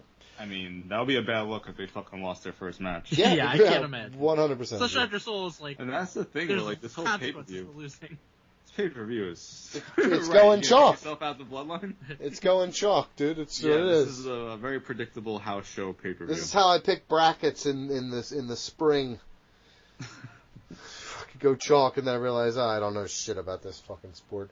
All right, so that's it. Any other comments or questions about WWE or AEW? I think AEW Banner Week, WWE in the pooper with this draft. That's what I think. Winners, I'm giving a little trophy here to Tony Khan. You are my winner of the week. The hell yeah. What are you giving out trophies for winner of the week? I just did. Is this a picture of like your head? No, I have a tiny little trophy literally in front of me. It's one of those dollar store kind. I gave it to Tony for winner of the week. Dad of the day? Yep, dad of the day. That's I had a lot of trophies to earn because I'm dad of the day all the time in this motherfucker.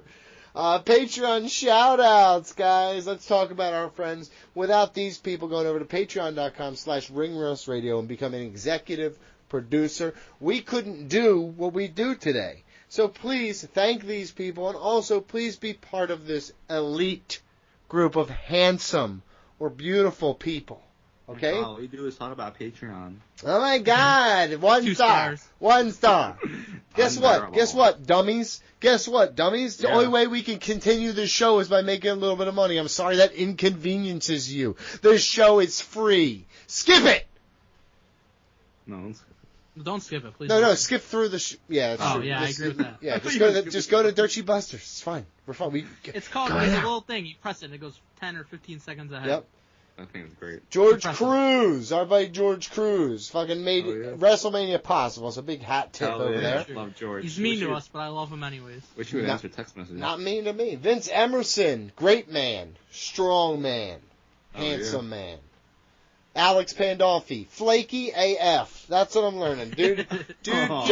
Whether it's fucking drafts or whether it's fucking video games or whatever it is, motherfucker is flakier. Actually, the only thing I can depend on is him not showing up. That's all I can. That's how much I can depend on. He's like Sid in the 90s. At least he'll text you first. Tyler Sutton. Sometimes he doesn't even do that. Tyler Sutton, who's a big dope for liking the Braves, and soccer too. Fucking dude just got taste like water. Oh shit. But thank you for being a supporter. Andrew Skeens. We played a great game with Tyler. Tyler Sutton is very nice. He said a lot of awful things about him, though. Tyler Walsh, you might be talking wrong, Tyler. Andrew Skeens, I want to mention this real quick. Andrew Skeens, if you like golf and you need virtual practice because you're disgusting like me at the sport and it's not for you, then you need to go to is it Skeens Golf? I believe Skeens Golf. So it's on Facebook and stuff like that. Reach out to ringrustradio@yahoo.com. I'll forward you if I have to. But please, all of us, I'm calling on the friends and family of this show to please go support Andrew Skeens. He has supported this show and made it possible for so many years, and he is venturing out. He has changed careers. He is betting on himself to be a golf instructor. He is certified. He is really fucking good and clinical about what he does, and his approach to things and everything else has been awesome. Not sure how he is in golf. He looks great. He looks great on an Instagram feed or something. But please support the motherfucker. So Andrew Skeens is great at everything. So I'm sure he's a great golf instructor. Great driver. Yeah. George Sparrows, total asshole. Showed up by accident recently. He got he got a beautiful wife and he's forgotten about us. So I see how that is, I guess. James Dick, very nice man. Got a beautiful, went through some sorrow and loss in his life, ended up getting a beautiful little puppy. So he is doing, him and his family are doing great. So that is so good to hear. So glad to see him up and going. Jim Del Chapo lost his hearing aid on a boating trip recently. He was on a yacht. Oh, no. Yeah, he lost his hearing aid on the boat. Like, lost it off the side. Yeah. They were snorkeling. I don't believe you. They were snorkeling off Martha's Vineyard on their yacht. And he dropped his earpiece. Really mean. I know, into the water, That's dude. going to happen to you. Yeah, dude, he got fucking... remember I made that joke about Jim? Shouldn't have done it. He got fucking water on his dockers. He was fucking... That's a shame. he was furious. He threw his scarf down out of anger. He beat his fucking. I was gonna say, what was the guy with Batman? What's the guy with Batman? What's his name? Robin? No. The guy, his manservant, Alfred. I was gonna say he beat his Alfred, but I didn't think I was gonna know. Nice. AJ, the Vern Troyer. He's got 3 legs. Do you think he likes that nickname? I think he hates it. Probably not. His dong's as long as that midget was. Whoa! Whoa! Hello. It's a huge dong. Be so happy about it. You can't say that. Big call, dude. That's good. Doesn't want to be associated with the show. I was gonna say, good job not using your last name associated with us at all here. Kevin, the Real Deal Creole, very nice man. Michael Horan. Hell yeah. Horan. Momo. Did Michael Horan take? Yep. Bilal Powell. Yep. Okay. Is that him for real? Yep. Yeah. Sometimes I get him. One of the mixed up greatest 'cause draft picks. He yells at me still about it, and it's like, That's wild. Well, get a yell grip, at him. buddy. You made the pick. You know what I mean? Don't yell at me. I didn't do it. He's like, oh, I thought it was gonna be a Bilal year. Yeah, I saw you take him so high. Worst thing I've ever seen. I knew what you were gonna think, dude. Fucking terrible fucking shit. I gotta look up what his fucking numbers were that year. I'm trying to think of what number it was, what year it was. I got hurt. Momo is a very good friend. I'm glad he finally came on. It was fantastic. Vicken K. Don Balaji didn't get to meet up during WrestleMania time, but we've met up in the past. I want to sit down and have a conversation with the man. He seems like a good dude. And Vince D'Amore, one of our longest fans too. Well, Vicken's very long, but Vince D'Amore has supported us for so long that I think he doesn't know we're still being supported. Hey, that's as good as any. All right, BJ. Donnie, you know what the best thing about patreon.com/ringrusradio is? No. The friendship.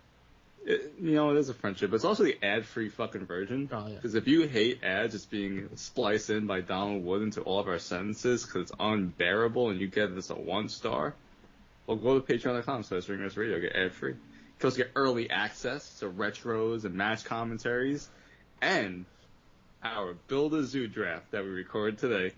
Yeah, I don't know why you say that so sheep. I could hear you being sheepish. What was with that? You're like, I'm so excited. I'm so excited, friends. Just a little something different. It's just a little different. Okay, rest of the show blows. I'm out. Bye. Don't come back. Strangeness in the latest report. You gotta call Dirt Sheet Buster. Egregious lies anonymously sourced. You gotta call Dirt Sheet Buster. Scoop, scoop, scoop, scoop. No lies, no retraction. Scoop, scoop, scoop, scoop. Per a source that's interesting to know.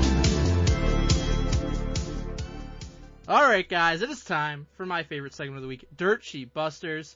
I'm here with Brandon Galvin. Not here with Donald Wood because, much like Dave Meltzer, he fears facts. That's Can't so handle true. it. Donnie's also a bitch. Yeah, pretending like he has other things better to do than this when we know, in fact, he does not. We know the facts. We were there. We know what goes on there. He doesn't have anything better to do.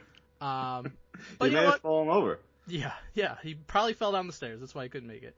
But we can handle it. We're going to destroy the Dirt Sheet Busters. And, BG, we're going to start with PW Insider. I want you to guess when Drew McIntyre re-signed with WWE. Before Raw. Before Raw. Okay. That could be anywhere from the beginning of time until, Yep. right That's why I before did Raw that. started. Very smart. Mm-hmm. This has been a hot button issue in the Dirt Sheets for a long time. I remember Sean Sapp was the first one that brought this up. Essentially in an effort to drum up like some anti-WWE rhetoric, because he does do that for sure. I don't know if he wants to resign. He's a little bit unhappy, kind of thing, and kept it going for so long, even though it was blatantly obvious that he had either agreed to resign or was going to resign. Apparently, he has now officially resigned, according to Dwayne The Rock Johnson. But anyways, according to a report by PW Insider, WWE and Drew McIntyre reached an agreement on a new contract just a few days ago. After a protracted negotiation process. Here's the quote. Protracted. Yep. Got the protractor out and worked it out. It was an obtuse deal. WWE and Drew McIntyre finally came to terms on a new deal about 2 to 3 days ago. Couldn't nail down which one, 2 or 3 though. The video that The Rock posted on Instagram was actually shot well before that in advance, so WWE had something they could put out once they finalized negotiations. But discussions weren't concluded until a few days ago. It's a multi-year deal, and both sides are extremely happy with it. One source believed the deal was in the area of 3 years. Another thing, if that video was shot a long time ago, what does that tell you? There was at least the framework of a deal in place a long time ago, or else why would they even bother doing that? Didn't The Rock put the video out? Yes, he did. Somebody saying that WWE put the video out. The Rock put it on his Instagram. So either way, but... So The Rock broke the news. Yes. He's in the game now. He's in the game. He's a more reliable newsbreaker than Meltz. Yeah, he got fed up with the Meltz talking shit. Was like, I'm just going to do it better like I do everything else. The Meltz, he wants him to call him Dwayne, so he told him. This next is from Ringside News. The top creative people and the top star in WWE are in charge of the top storyline. Can you believe that? I'm interested in hearing what the top storyline is that you're about to tell me, actually. That's what I'm most intrigued about. Well, the top storyline is more just me saying that. Okay.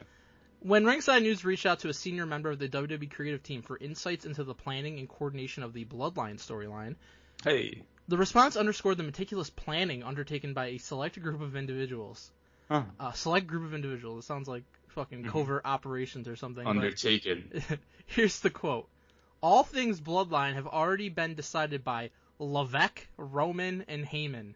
They are keeping it tight. But certain people like Bruce Pritchard, Ed Koskey, Ryan Callahan, Michael Hayes are in the loop. So, that's good for them. The people in charge of the Bloodline storyline are the guy that runs all of creative, the top star in the company, Roman Reigns, the top star in the company's closest confidant and mentor and everything, Paul Heyman, and then the other top people in creative, Bruce Pritchard, Ed Koskey, Michael Hayes. I assume this Ryan Callahan fellow is. I don't really recognize that name too much, but they contribute as well. Got it. You know what? I had to be told this in a report. I had to be.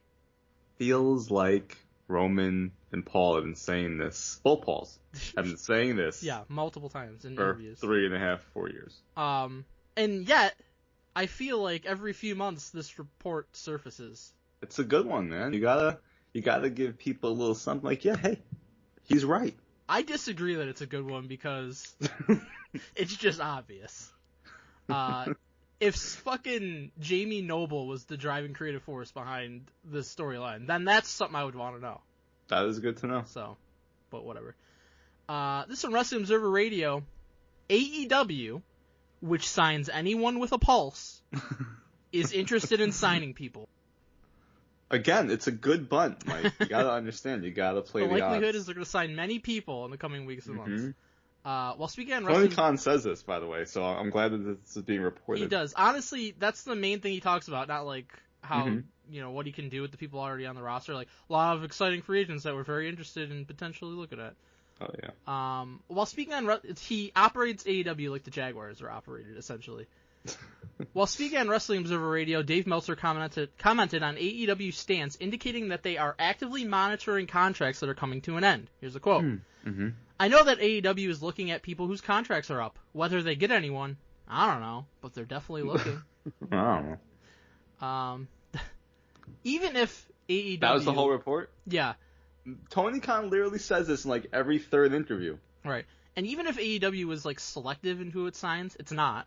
But even if it was selective in who it signs, I mean, they'd probably be monitoring whose contracts are coming up. WWE is selective in who it signs, and I believe that WWE is monitoring, if anybody of significance has their contract coming up. That's just called business.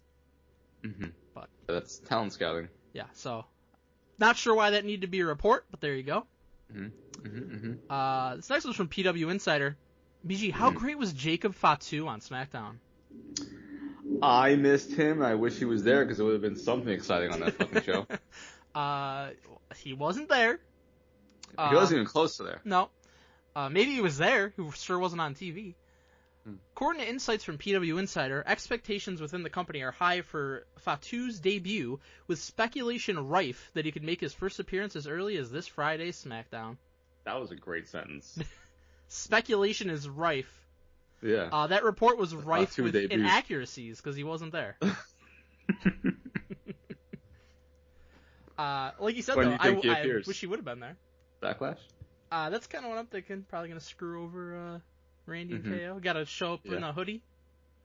Of course. I mean, patented. It's a classic.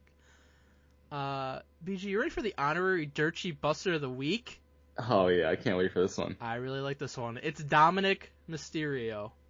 A little Dirty Dom? Dirty Dom. Little Dirty Dom Dirt Sheet Buster? Yep. Dirty Dom. Dom in the dirt sheets. Perfect. Ooh. Make a shirt for that. According to the latest edition... Dom in the sheets? Dom I like that. Sheets. According to the latest edition of the Wrestling Observer newsletter by Dave Meltzer, Dominic is slated to undergo Tommy John surgery. Whoa, that's a bombshell of a report right there, Mike. Sure is. Better be accurate. Here's the quote. Dominic Mysterio also had an elbow injury. It apparently happened in a 4:15 match with Andrade. It was described to us as a freak accident. Oh, man, I thought he got injured on purpose. He'll be undergoing Tommy John surgery on his elbow, which for a baseball pitcher means at least 9 months out. It means more than 9 months out for a pitcher. I mean, 9 months until you could start even like doing anything throwing-wise. If you get Tommy John surgery, you're out at least a year in terms of pitching in an actual game. Yeah, pretty much fucked. I mean, Dave has no fucking clue about that, obviously. It's interesting they haven't had much advancement in that surgery like they have, I feel like, in like torn ACLs, where people are coming back, it feels like much quicker, or torn Achilles, right? Right. So, they don't have an advancement in like recovery time, but now it's like you have Tommy John and you come back a year later and you're as good as new, whereas like that is true. It was not like that before. That's fair. That's a good point. But since he doesn't have to throw Lucky Dom. Yeah, exactly. This last one's a gem of a line. Since he doesn't have to throw pitches hard, his recovery time would probably be a little shorter. He doesn't have to throw pitches at all, actually. I don't know. I was going to say, can he still throw his pitches? Speed has to do with anything. After this, Dominic tweeted, "Oh, no surgery for this guy." Oh. And he did the old Wolf of Wall Street gif where Leo's like, I ain't going anywhere. Hell yeah. So this was on the same day, basically. This was like a couple of hours after the fact, so Exactly. This was very exciting. Really appreciate Dom having his ear to the ground, ear to the sheets, if you will, and just owning Melts. One of my favorite things is when a wrestler... The Rock probably texted him, was like, hey, you gotta get up and shit Get on on Melts Twitter, right buddy. now. The Rock was already up. One of my favorite things is when a wrestler just obliterates whatever Melts reports, and just totally destroys it, because it proves that Melts like didn't even bother to reach out to the person to ask them, which is the first thing you should do. Or if you don't have a relationship with Dom, like maybe the past like fucking 40 years you and Ray have been in the business, maybe you could have talked to him one time, could have asked him. Ray probably doesn't even like him. I'm sure he doesn't, but he at least make the effort to reach out. That'd been awesome if Ray sabotaged Melts because he hates Dom so much. Ray just kept up the fucking kayfabe storyline. Yeah, he's out. I hope he's out for fucking forever. But one of my favorite things is honorary Dirt Sheet Buster, but it's made even better when it happens like immediately after. So Melts puts it out there, and hours later, irrelevant report because it's wrong. I mean, just in the span of April, we've had Becky and Dom just destroy this dude, and The Rock actually. So 3 top players in WWE right now. And there's another part of this. It's Melts kind of trying to backtrack. Oh. How are you backtracking? What do you mean? You said he's going to have fucking a specific surgery, too, he said. In a recent edition of the Wrestling Observer Radio, Dave Meltzer shed light on Dominic's status, revealing that the young wrestler has opted for physical therapy as part of his recovery process. By the way, after Dave 100% got the first report wrong, I'm going to definitely buy whatever he tells me in the follow-up. Here's his quote.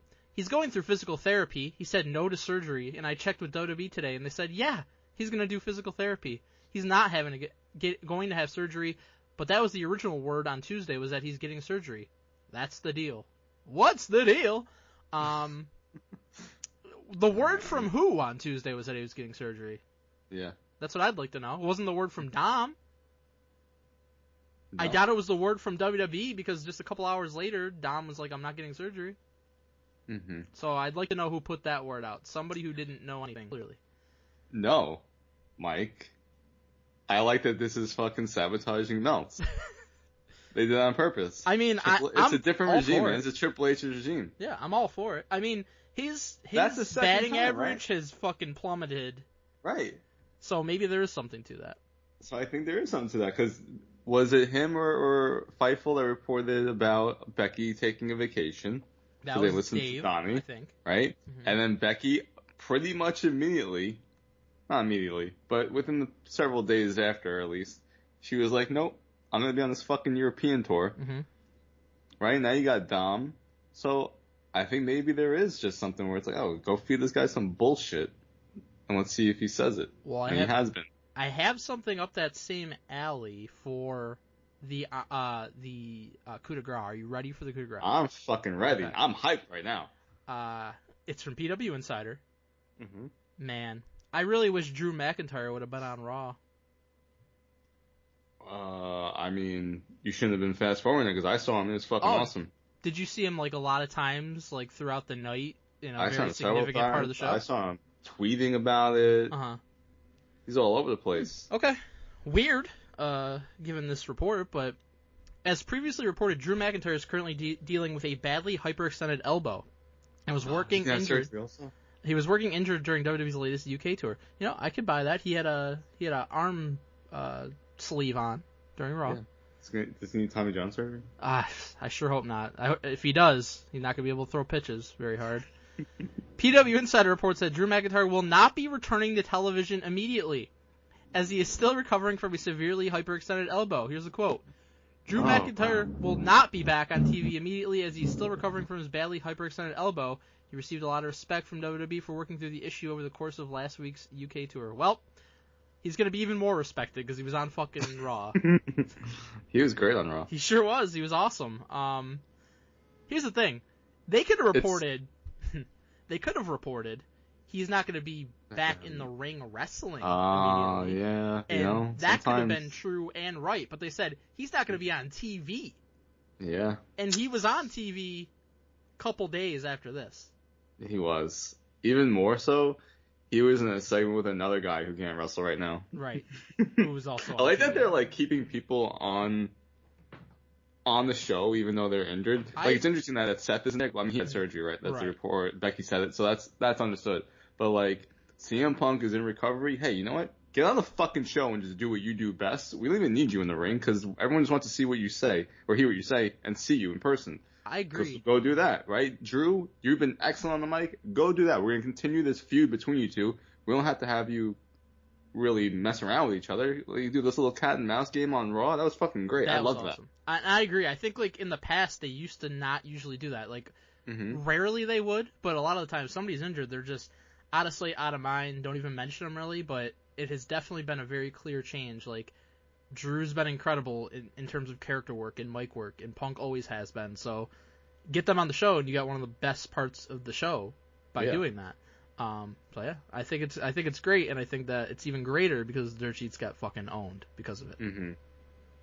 But all right, BG, that's it. How do you think we did this week? Ooh, wah! Miss you, Roman. Miss you. All right, BG, it is time for the first update for Fantasy WWE Season 37. Are you ready?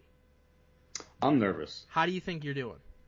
I'm probably not doing great. I'm never doing good in fantasy. I hate this thing already. All right. In last place, 13th, with negative 15. Big money. Wow. Has that ever happened? Yeah, I've been in last before. I don't think I've ever finished last. Maybe I did when we used to have like 4 people. Mm. But I think I've been in last at a time before. Wow. I feel, funny thing is though, like I look at the team and I feel good about it. I just think it's like a little bad luck early. Like Javon Evans, who I think they're gonna push. Like he faced Dragunov in like a prove it match and lost, that kind of thing. Like LA Knight lost to AJ Styles, but I think he's gonna get pushed after it. So that's true. Bad start, but we'll see. I'm gonna have to overcome some adversity this time. In 12th with negative 10 is the second place finisher from last season, Jim Del Chapo. Oh. Yep. In 11th with negative 5, George Cruz. Deserving to be in that spot. Speaking of, in 10th with 0, Donald Wood. He's a 0. Deserving to be in that spot. In 9th with 5, Tyler Sutton. Didn't Donnie? Yeah, Donnie picked that team. Picked a better team than his own. Mm-hmm. We've got a 4-way tie for 5th with 10. James Dick, Angel Meza, BG, and Scheme. Yeah, you know what? That's a good foursome right there. Not bad. Tie for 5th. Pretty good, BG. Yeah. Then 4th with 15, Leon CK. Oh, good for him. In 3rd with 20, Stephanie Kordick. I drafted that team. Oh, see, there it is. In 2nd with 30, Alex Pandolfi, and I'm pretty sure Donnie drafted that team. Donnie did draft that team, wow. And in 1st with 40, wow, that's a lot of Reggie Gill.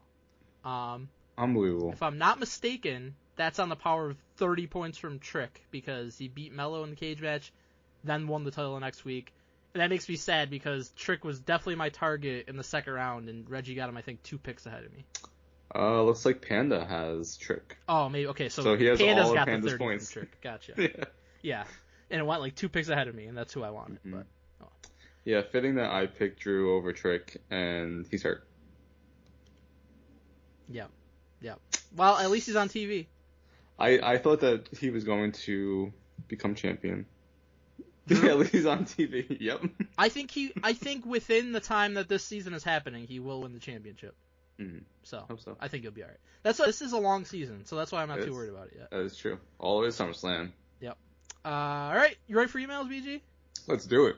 Alright, guys. ringrustradio@yahoo.com. Send your emails every single week, and we will read them on the show. I'm not going to say the whole spiel about it, but just send us a good email, whether it's about wrestling, whether it's not about wrestling. Just a fun email. We'll read it. This first one's from Laurent Stingmon Don. Stingmon. BG, you get it? Mm-hmm. You remember Laurent? He has not sent an email in a very long time. Very long time. I believe he's from Donnie's neck of the woods, too. Yeah. His subject is AEW. Long time, everyone. I hope you're all doing well. And I look forward to hearing about everyone's experiences of Philly during the podcast that follows WrestleMania. You did. Sorry, we had a backup of emails, but I'm getting to this one now. My question for you three is very simple. Us two that actually care about the listeners. Yeah, Donnie hates you. When will AEW be gone? Lil Tony is killing the company. I love this email. Airing the CM Punk video was pathetic, and the talent that is there is washed. Great points. Damn. I don't know about the last one, but holy shit. Some of them are. Some of them are. For fun, what would you all do if you ended up owning AEW? How would you fix this mess? I know Donnie's answer is everything is fine. You wouldn't change anything. Hugs Good thing he's not here, yeah. Good point. So we don't even need his fucking take on this. BG, you can go first. Yeah, it's a loaded question. So first off, when is AEW gone? You know, people have said it best, right? It's whenever Tony is no longer interested, right? It's his money and his dad's money. So I guess it's like whenever Shad is not interested in putting the money into it. To me, it's like Tony Khan is a wrestling fan, right? This is what I always say about like pro athletes when and people are like, oh, you should retire. It's like, well, if they can keep doing what they want to do, why would they retire, right? Or someone who owns a team, it's like, I wouldn't give up ownership. If I was an NFL owner, I'd be just like fucking Jerry Jones. This is what I love to do. It's what I want to do, so I'm going to be involved, right? That would be me. So when it comes to owning a wrestling company, like, yeah, it'd be fucking awesome to own your own wrestling company. It's like what everyone would say, like Vince McMahon, Tony Khan, they're basically playing with action figures. It's just their money and whatever they want to do. So he's a wrestling fan. He's grown up a wrestling fan. It's like people say, like he was on like the message boards, all these things. Like he's an inside. Like Tony Khan loves wrestling. Like I always give him that. Like he's a fan of it. This is what he enjoys doing. And he does think that he's doing the best he possibly can. I don't disagree with that, right? We disagree with things he does, but like this dude loves wrestling. He's just like us, right? So if you have the funds to keep going with it, wouldn't you keep doing it? So to me, it's like until he's no longer interested, which I can't see you no longer being interested in it unless there's something that happens, finances, whatever it may be. So I just see that there being like no end in sight for that. I mean, listen, Ring of Honor still exists to an extent, right? He bought it, but like it still exists. TNA somehow. I don't understand how TNA has ever made money. And they've had nowhere close to the financial backing that absolutely not. They haven't. So TNA somehow, since 2002, still fucking exists. So I can't believe it. So AEW, I think this is going to be here for a very long time. How I would, quote unquote, fix AEW. First off, the roster is incredible. We all know that. There's so much talent. There's potential. There's probably too much talent, right? Because they signed so many people. Right. The matches, right? Tony Khan is best at just saying like, hey, here's a match that I know you want to see, and it's going to be awesome, right? Will Ospreay, Bryan Danielson. It's going to be amazing. Like that's what his bread and butter is. But when it comes to the storylines, we've always said, like, the storylines just aren't there. To me, it just comes to that, and going back to basics with your storylines. And I think they've made steps forward and steps back, right? Like, the whole Devil thing could have been pretty good, but it went to shit pretty quickly. Right. The MJF and Adam Cole storyline was one of the best of 2023. And so to me, it's just that, right? I would get some of the best creative. I would bring Sting back in. Like, hey, Sting, I need you on creative, right? To me, Jericho is a creative mind. Danielson, like, they have a ton of creative minds. I would get a little bit of a committee and like, hey, we have to go back to the basics. I mean, Edge and Christian, right? Honestly, we love their show, right? The WWE show. That show was amazing. They are two of the most creative minds. Their feud overall was awesome. They had the blunder with like the whole, all right, Edge wins the title, then he fucking loses it real quick. We didn't appreciate that. But overall, that was the best storyline since MJF and Adam Cole. So get those people in, and like, listen, Tony Khan, you gotta take a step back. You want to book the matches? Okay, book the matches. How do we get there? I need Edge, I need Christian, I need Jericho. We're gonna get a committee going and do it like that. Right. I think if anything's gonna be AEW's quote unquote downfall, and I say quote unquote because I agree with what you said. Like, as long as Shad is okay with investing money into this, even if you're not really making money out of it or even losing money, if he's content to keep doing that, and he had like an interview before, like, hey, I'm gonna die one day and I can't bring all this money with me, so I might as well invest it. Like, my son's gonna get this eventually, so if there's something he likes to do and wants to do with it, then I'll allow him to do that. Essentially. I mean, look at how many jobs this fucking company has created. It's right. incredible. Yeah. So, that's amazing, just that in itself, how many jobs are created from that. Yeah. And what could then continue to come from it. Sorry to cut you off, but that's a huge part of it. Yeah, and I think if Shad wants to keep that going, then he'll keep it going for as long as he can. And then, I think they are getting to a point where if they get a solid TV deal, then they can actually start maybe being profitable. Then I think that solidifies it even more. So I don't think AEW is going anywhere for a long time. I think what could be the quote-unquote downfall in terms of the product falling off more and maybe more people tuning out is if Tony is so dead set on he has to be the final say, the voice, have his hands in everything. Because, we're not backstage, we don't know everything that goes into it, but from what he says essentially, it's his baby, he's calling the shots, he's doing it all creatively. I think that he needs to have the foresight to understand that, maybe that's not the best thing. Maybe I should have other people that are also contributing. Maybe I should take a step back and take a more, holistic approach with it instead of being in the weeds on everything. So that's certainly a change I would make. I would also, and I echo your sentiment about storytelling. I think you need to focus on long, compelling storylines, more so than putting on these dream matches that don't have heat or substance. Danielson versus Ospreay was an amazing match. In the fucking annals of pro wrestling history, do you really think people are going to care about it, though? I don't, because, what did it lead to? Probably nothing. What built up to it? Nothing. And what the numbers have shown since Triple H took over creative, or had a bigger hand in it, and then took over full-time, is that what people favor, what people want to see, are these storylines. I mean, the Bloodline storyline's proof positive of that. The ratings and the interest and the popularity and the attendance and everything's been sky high for WWE, and it's because they're focused on storylines. So I think AEW needs to look at that. Some other things I would do, really one major thing, I would either turn Rampage into an ROH show, or I'd get rid of ROH completely, because nobody's paying to watch that shit. It's it's almost a waste of time, I feel like. If you wanted to make it your version of NXT, have your younger kind of developmental people on that show, give it an hour every week. Yeah, it might not do good ratings, but Rampage does terrible ratings as it is, but at least you're getting these people TV exposure. ROH the way it is, behind a paywall, nobody's watching that. So I think you're not accomplishing anything with that. But really the main thing I think is, allow other creative voices to have some say in things and to focus on storylines. More so than just matches. I think that's the main thing that's holding them back at this point. Next email comes from Steve Mongo McLaughlin. Subject is a Patreon email. Go to patreon.com/ringrustradio to donate to our email tier or higher and guarantee you get at least one email around the show each month.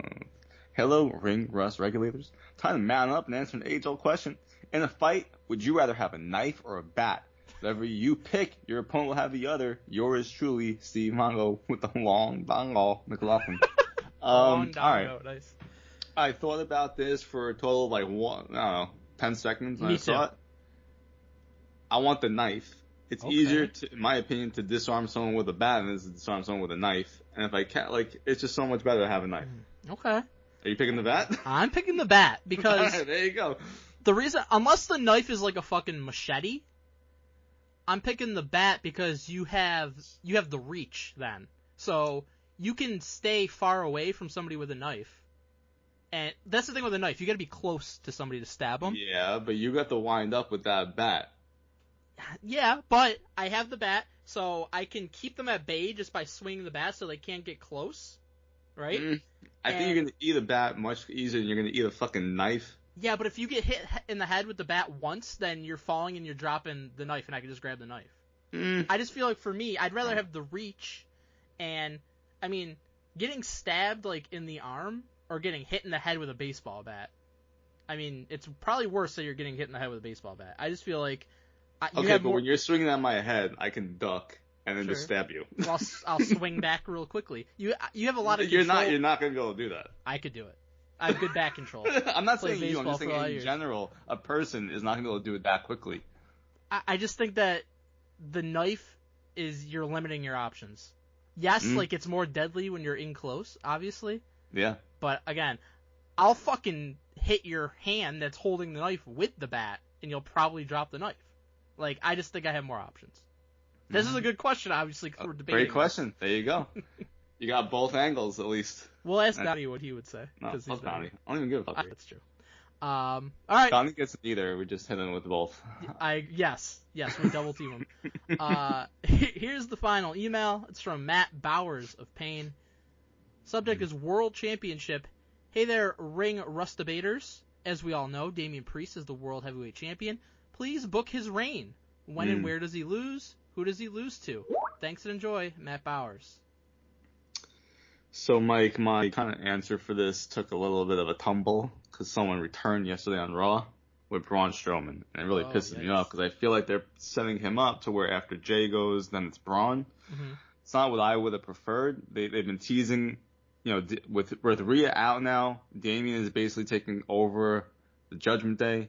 Dom is hurt, right? So I feel like you could have it where he beats Jay, and then he goes after. You have the Judgment Day explode, and and him and Finn have a match. Then at SummerSlam, I don't know if CM Punk will be ready for SummerSlam. I know he says he's like kind of ahead of recovery, but I think you can kind of prolong that feud with Drew McIntyre and CM Punk to where Drew McIntyre wins the championship at SummerSlam, and then he starts to feud with CM Punk over the championship. So you could do it though at Money in the Bank where he loses to Drew and then he starts feuding with and Drew and CM Punk feud at SummerSlam. Perfectly fine. That would be amazing. But I don't see Damian Priest with the championship past SummerSlam is my point. Yeah. So he gets his run. Hey, you were champion. I always saw this as a transitional thing because you know that you're setting up for Drew, and this is an awesome moment for Damian Priest to get that. He deserves it, especially after that Bad Bunny match last year, and winning Money in the Bank briefcase. So he's got the ascent, but I don't see him really as that main player for them, even though I really like him. I just am not seeing it right now. So I think this is like kind of like a test run championship reign, and it goes to Drew, and then Drew starts to have those big feuds with someone like CM Punk. Yeah, I 100% agree. It's essentially a transitional title reign, which is fine because we had a super long Reigns title reign, we had a super long Seth Rollins title reign, so no problem doing that. And just you're testing out a guy, see how he can do in that main event scene. I agree. Like for the most part, I have it a little bit different though. I think Priest beats Jay at Backlash, and then you got the Saudi Arabia pay-per-view, King and Queen of the Ring. I was actually having a hard time, like, I guess you could do Jay again, but I was having a hard time finding, like, an opponent otherwise. I think, you're right, Braun is a possibility, I think, for that. What I had written down, it's not, like, an exciting one, but, I mean, the match would be good. Andrade and Ricochet in a triple threat, because Andrade and Ricochet have been feuding with Judgment Day and beating them a lot lately. But I think that would be a fun match. But either way, regardless, if even it's do a them, fatal four-way and get Finn in, and that kind of leads towards their singles match, maybe. There you go. If it's them or if it's Braun or whoever, Priest retains there. Then I would have Drew built up to the point where he's the one challenging Priest for the title at Clash at the Castle, and Clash at the Castle is in Scotland. It's in his home country. Is that in June? I believe so. Okay. See, I forgot about that one being in June. That's the one after Saudi Arabia. Okay, I see. So you've got that one. He's got the whole storyline. Like he faced Roman at the first Clash of the Castle. That was in Wales, but obviously it was a pro McIntyre crowd because it's close by, and he loses that match. So I mean, to me, I think you got to have McIntyre at a huge match at Clash of the Castle in Scotland. Absolutely. And I think this is where he would win it, and great then. Yeah. I would have him winning it because Balor screws Priest. So. Drew got screwed last time at Clash of the Castle. This time he's the beneficiary of it. Balor screws Priest because they've been building up this tension. Like Priest is trying to act like the leader. Finn, I don't think that's going to sit well with him. And I honestly think like Finn and Dom and McDonough are going to branch off probably. So I think Finn screws him here, and then you can get like Priest versus Finn coming out of that. And I'm assuming again, this is assuming. I'm assuming Punk will be ready for SummerSlam, and that's where you could do Drew and Punk. Because I think if they didn't have a definitive idea of when Punk would probably be back for a big match, they wouldn't be continuing so hard with this feud between him and Drew. So for me, I think the vision is Drew versus Punk for the title at SummerSlam. So I think Drew has to win it before that, and Clash of the Castle makes the most sense for me. That'll be an amazing moment for Drew. Yep. So I totally forgot about that pay-per-view, to be honest. Yeah. So that totally makes sense, and it would set up for him and CM Punk at SummerSlam, which would be huge, whoever wins. I mean, it doesn't even matter as far as I'm concerned, because I think it's a even longer storyline once that match, ends. I think they continue to go. I think it's at least like a 3-match storyline. Agreed. Yep, no doubt. Nice. Love it. All right. BG, great job. The email section. Yeah. I can't put my finger on it, but it was just a lot better than usual. But anyways, guys, thanks so much for listening, and we will see you here back next week.